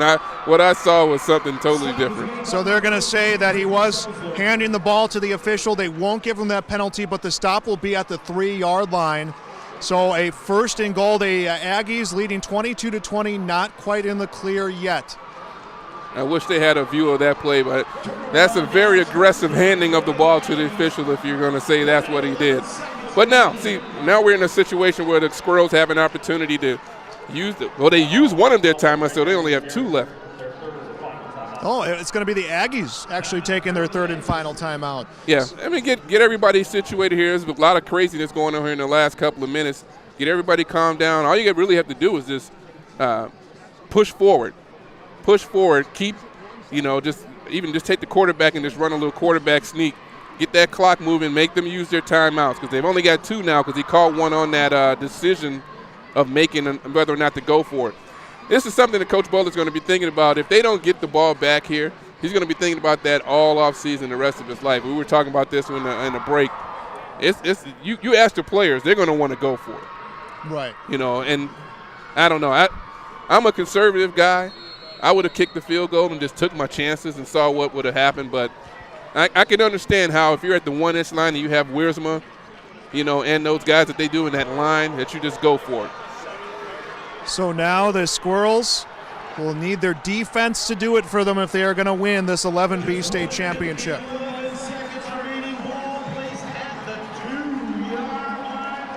Ball's at the 2-yard line, so Velva's just going to have to get out of this end zone. It looks like they're set up in that quarterback sneak, kind of push forward. Coach Butler called a timeout here. We get it at 1:08. 22-20 again our score. The Squirrels having to use another timeout. If Velva-Drake Animus gets through this final minute, 8 seconds unscathed, they will end the season a perfect 13-0. And Larry Sandy, a 33rd year head coach, will finish with his 10th state championship as a head coach, and they will be a perfect 10-0 on their trips onto the Dakota Bowl. Again, champions in 97, 2000, 2001, 2003, 2004, 5, 6, 2009, and 2010. And you look at the trend of how at the time was Velva Sawyer goes with their state championship. They win them in clusters. And Melvin, this Velva-Drake Animus Garrison team is so young that it could be the start of one of those clusters. Yeah, they'll be looking at their skill players for sure. They're all coming back. So you're talking about a start of what could be a good run for this team. You know, that's what we're looking at here. 2nd down and 9 for the Aggies. They're at their own 3-yard line, 1:08 to play. They are trying to get that clock down to 0 to be the 2022 state champions. You'll see the same thing again that you saw the last time. This quarterback takes the snap and just pushes forward. And a big push forward for Shep, and now the Squirrels will take their final timeout. 1:06 left here at that last timeout, so they get it one more time. You'll see the Aggies do the same thing again. And what are you looking at? 40 seconds coming off of there.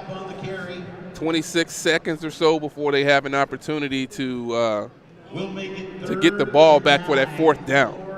If I'm the Aggies, I do the same thing again. I don't even mess around, do the same thing again. Grab the ball, quarterback sneak it, scrum it up there, let the clock run, get everything set, and then you got about somewhere between 24 to 26 seconds left when that 4th down is about to happen. Well, it's been a game that has just gone back and forth, and the Squirrels trading in this second half, trading interceptions, trading touchdowns. You know, a missed 2-point conversion coming for the Velva-Drake Animus Garrison Aggies in this game. I mean, there's been a lot of small things that have resulted in this 2022 score. And the Squirrels went for a 2-point conversion. They missed. They make that one. We're talking a different situation here right now in this, on this, what we're looking at this 3rd down and 7 ball at the 3-yard line of the Aggies. And Shep, a run towards the right side, and he is free for about 5 yards. And it'll get down to about 20 seconds here. They were able to run a little bit more off the clock with that run. Yeah, you know, if they would have made that 2-point conversion on that last time the Aggies were in the end zone, nobody's questioning Coach Butler about his decision to go for it because he has to at that time. They'd be down 4, so he would have to go for the touchdown. But there's going to be questions. There's going to be fans, family, friends, enemies saying, why did he not kick the field goal? Yeah. And now he's going to question himself for that. And with no timeouts, 27 seconds to play, the Aggies will punt the football on a 4th down and 5. It's Maggio to try to return this punt. And it takes an Aggie bounce, too. Yeah, Don't touch the ball, fellas. Don't. He grabbed it. Coach is yelling and screaming, saying, don't touch the ball. Just let it sit there and the time runs out. A little bit more time runs off the clock. That's where you got a young kid. Actually, that was your senior, number 11. Eric Martin picked it up. And just 13 seconds remaining. So the Squirrels will need a Hail Mary situation here. Down 22-20. It will be at their 46-yard line. A lot of players and a lot of teams like to run a hook and lateral in this situation. It seems like as soon as that first play, that first catch is made, everybody runs right to that receiver, and then you got a guy coming back around. So be on the lookout for that. Squirrels are going to need a miracle play to walk out here as state champions against Velva-Drake Animus Garrison. 13 seconds to play. 1st and 10 at their 47-yard line. They are down by 2. Here comes Mitchell. Rears back, connects with Wiersma. Wiersma near sideline. He'll get out of play. He's at the 38-yard line. That was a design play to drag him across the field. Just keep running right out of bounds to stop the clock, get a couple of yards here. I don't know what their kicker can do, like what's his range, but we're getting close to that point where we're probably going to see him line up for one. Yeah, and the sideline, near sideline, a little bit out of our line of sight in the sense that I don't know if Carter Verkota has began his warm-up process yet here. 1st and 10 at the Aggies' 38-yard line. Again, 8 seconds left to play. Squirrels either going to need a touchdown or they're going to need to get out of bounds. They didn't need that. That's the game there. Mitchell is tackled at the 40, and that will be it. Congratulations to Velva-Drake, Adamus, Garrettson. The Aggies are state champions yet again. State championship number 11 in program history, Dakota Bowl championship number 10. They defeat the Central Cass Squirrels 22-20 for the perfect season. The Aggies are state champions. Our post-game show coming your way next. In Hope, North Dakota, we aren't just a town, we're a community, one that you can be proud of, where you and your family can grow. With available jobs, affordable housing, a local golf course and pool, the Sportsman Club, and great educational opportunities, there hasn't been a better time to join the Hope community, ideally located between Fargo, Grand Forks, and Jamestown. For more information, go to www.hopend.com. Live, work, and play in Hope, North Dakota. If you want help from a firm that has integrity and respect, strives for excellence, and is interested in the betterment of the community, look no farther than Onstead Twitchell Attorneys. Our team of attorneys has dedicated and talented professionals who are committed to improving the lives of their clients and providing custom legal solutions with integrity and excellence. We have offices in West Fargo, Hillsborough, Natick, Page, and Castleton. Or view our website, www.onsteadlaw.com. As an American family agent, I look out for what matters to you, even when nothing's wrong. This is Chris Heisey. Visit me online at chrisheisey.com. These days, everyone wants to save money. I can show you how easy it is by having multiple policies. By combining your auto and homeowner's insurance, I can put some change back into your pocket. My website again is chrisheisey.com. I want to be your American family agent. American Family Insurance.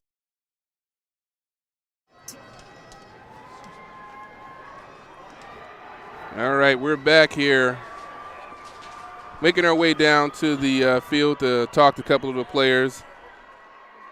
I'm going to try to get a little bit of a conversation with the winning coach, maybe a couple of players from there, and also the Central Cass Squirrels, see if we can catch Coach Butler. Big plays today. Big plays on offense and big plays on defense for both teams. Seltzer with a great play at the end of the game at the end of the drive for the Squirrels to make a dramatic play to come in and grab Michaels before he can get into the end zone, stopping them from scoring. The decision to go for it on fourth down for Coach Butler. You know, again, those are one of those things that you always hear about and you always wonder what's going to happen when you do that. You talk to your players and they say, yeah, let's go for it. We're going to go for it. You're thinking it's just 1 yard. Let's go for it. But, you know, some of those cases you decide to just go and kick the field goal and take the win and take your chances there. But that's been his MO all year, so it wasn't surprising that he went for it. So that was one that I know he's going to be, you know, going back and forth, losing sleep over, trying to decide, you know, making the thoughts of should I have gone for it, should I have kicked the field goal. But, I mean, you do it and you live with it as a coach. Great game. They're setting up now for the trophy presentations. And supporting sponsor Vision Zero for their sponsorship of North Dakota. And Tyler's making his way down to the field. Sports and activities. Our first awards are the 2022 North Dakota High School Coaches Association Division 11B Football Senior Athlete of the Year Award. We'll take a break here. And the North Dakota High School Coaches YourLive.com. 11B Coach. River Granite Agronomy wishes the best of luck to the players in today's game. Maple River Granite Agronomy is proudly serving producers, accessing markets, and building relationships in eastern North Dakota and western Minnesota. They offer a variety of grain marketing and agronomy solutions. See the latest updates by following MRGA on social media. They're active on Facebook, Twitter, Instagram, LinkedIn, and YouTube. Check out the website at mrga.com to learn more about Maple River Grain and Agronomy and how they can serve you and your operation. Here it's way more hands-on. The college has better equipment than the shop I'm at now. Like, you name it, they got it. You get to use your tools and your hands a lot more. My name is Sean, and I'm here for my future. first week of college, I can't tell you how many friends I've made. It's a family, you know what I mean? Like every time I go to a meeting, like everyone knows my name. They're always kind to me. I love it. I can't explain how much I love it here. My name is Junior, and I'm here for my future. Central Cass School's mission is to foster student excellence in cooperation with family and community and to provide educational opportunities in a safe and caring environment. Thank you to everyone who has helped make this mission a reality. The new STEM Center, Theater, Music Wing, Early Childhood Center, Wellness Center, and Athletic Complex will help set students up for success in school and life after graduation. They wish everyone at Central Cass good luck this year with academics and activities as you grow in the new space and move forward with excellence.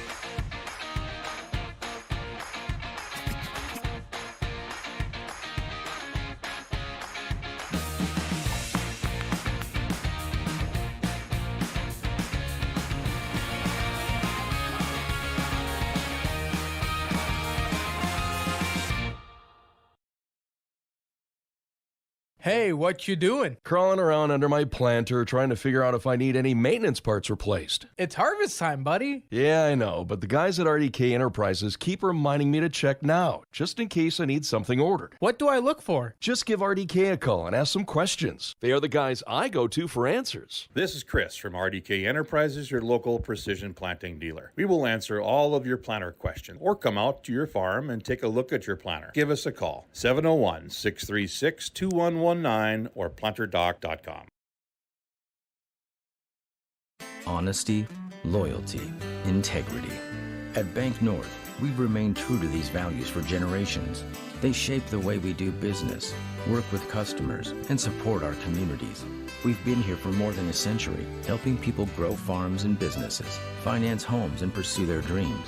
It's values-based banking, and it's all about working together to strengthen the common threads that bind us together. Bank North, always true.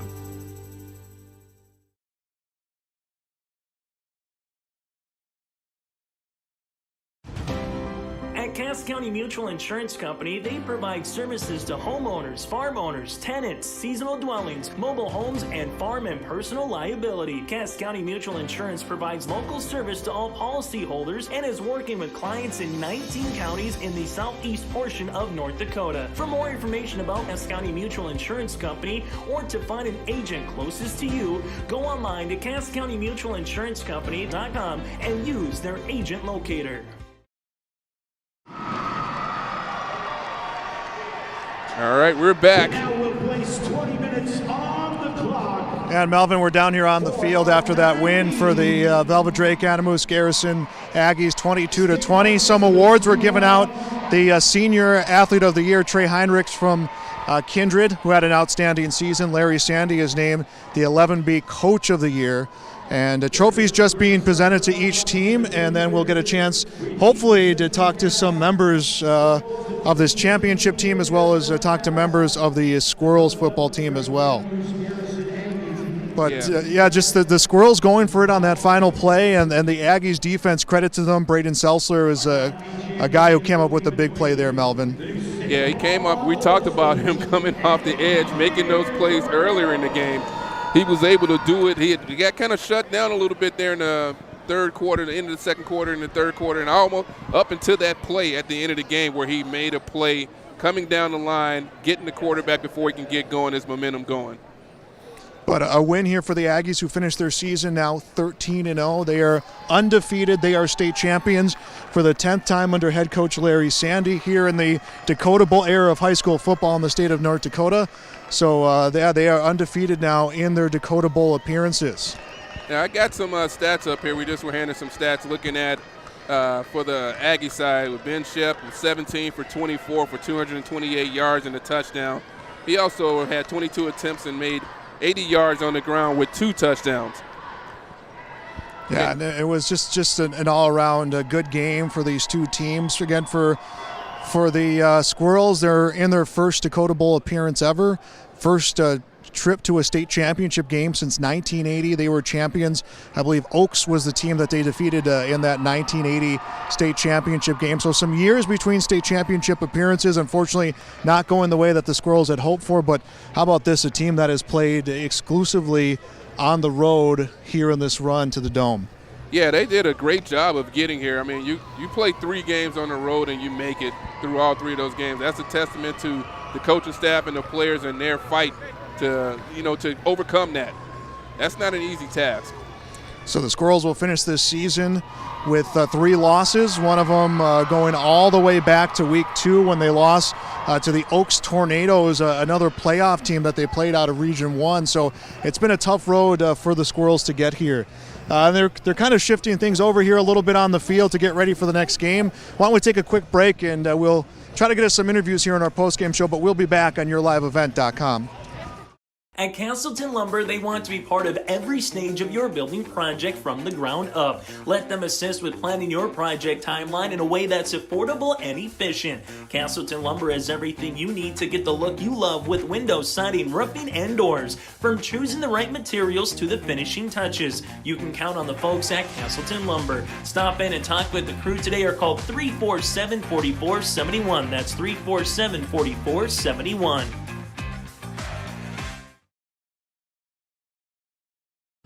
From all of us at Enbridge, thank you. Thank you. Miigwech, and thank you for working on Line 3 replacement. Thank you to everyone who supported this project. Construction is complete on a new and safer pipeline that will deliver the North American energy that we all rely on every day.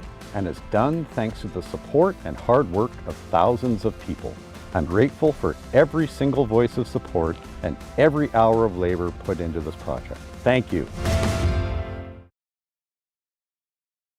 In times like these, it's good to know there's a place where people know who you are, no matter how long you've been gone. A place where the smells of home cooking are still in the air, where a simple wave warms your heart, and sharing stories is just a way of life. It's good to be home. Farmers Union Insurance, protecting what's important in life. Your local Castleton agents, Scott Kramer and Tyler Wazleen, wish the Squirrels the best of luck this postseason. And we are back on yourliveevent.com. State championship here for the Velva-Drake Anamoose Garrison Aggies. Victorious here 22-20 against the Central Cass Squirrels. Trying to grab someone from this team, but there is a lot of action here on the sideline at the Fargo Dome. Again, game 1 of 4 that's set to be played here today. 9-man championship warming up here. Hey, Reggie. With Reggie Bruner, who had that big touchdown reception. First off, congratulations on a state championship. How does that feel? Feels awesome, man. Knew we could do it. Just had to pull through, play as a team. Feels great. And the Central Cass Squirrels team, they went back and forth with you guys. You guys were trading touchdowns, trading interceptions. What was the conversation amongst your team on the sideline during those moments? Just need to stick together. We knew they were going to do this. They're a great team. We knew we had it in us, though. We came out on top. You had that big touchdown that came. What did you see to get yourself open for that big score?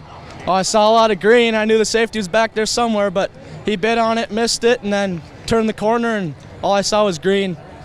Where does this moment rank so far in your football career? Oh, definitely number 1. Feels great. Feels great. Undefeated now is your entire program here to trips to the Dakota Dome. What's it like to be a part of that? Oh, it's awesome. 12-0, 13-0 now with a championship under our belt.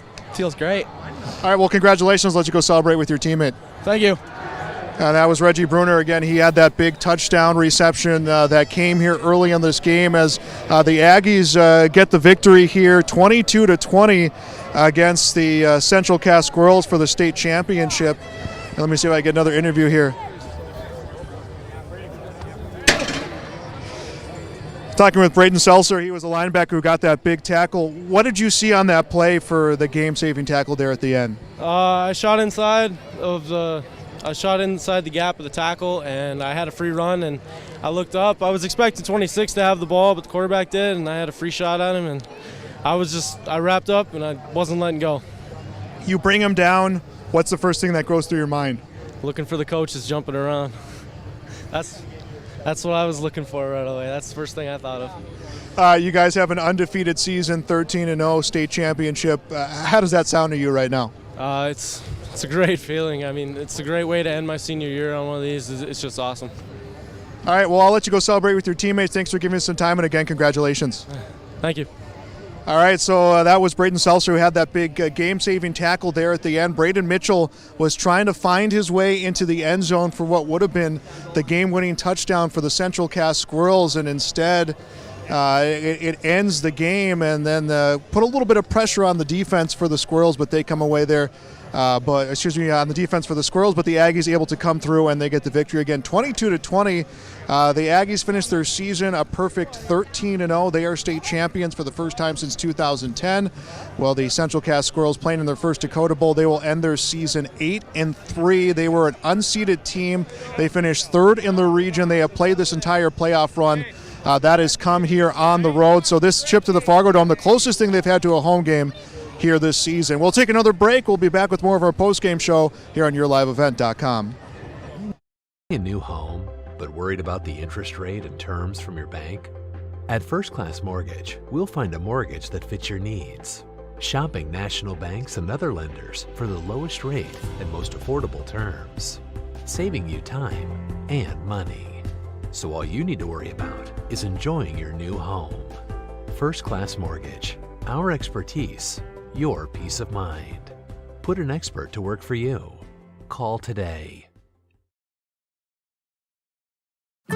Kate's Kennels, located in Castleton, North Dakota. We offer boarding for all of your furry companions. Whether you're going on vacation or you have an emergency, we are here for you. We know they are a member of your family, and we will treat them as if they were one of our own. Kennel tours are always welcome. Check us out on Facebook at Kate's Kennels or visit our website at kateskennels.com.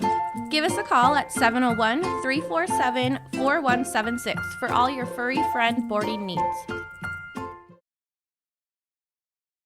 This is Bailey Scott, a senior at Fargo Davies High School and the 2022-23 North Dakota High School Activities Association Distinguished Student. Educational athletics, including games like this one, teach a lifetime values such as respect for your opponents, coaches, officials, and classmates. There are few better places than athletic competition to demonstrate respect for others. By your demonstration of respect for those participating and watching today, you underscore that the most important part of high school competition is the people involved and not the game itself. A public service message from the North Dakota High School Activities Association and this radio station.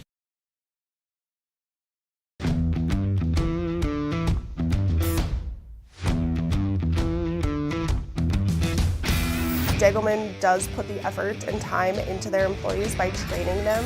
It's something that you think you couldn't do, but you can actually do it because you were trained to do it. Once I got my confidence up, now I just feel pride. I'm very proud to be leading the team that builds the toughest product in the manufacturing and agricultural industry.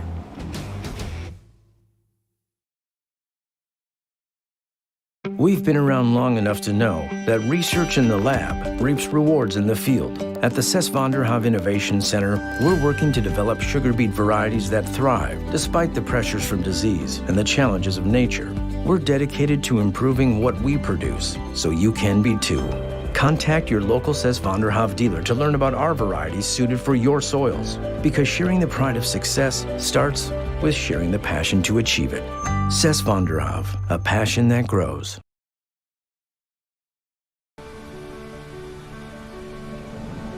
My roots run deep. I dream of a world where planting a seed can bring forth the food and knowledge our world needs right now. The field is my classroom, and I have the power to make a difference. I am going to feed the world someday.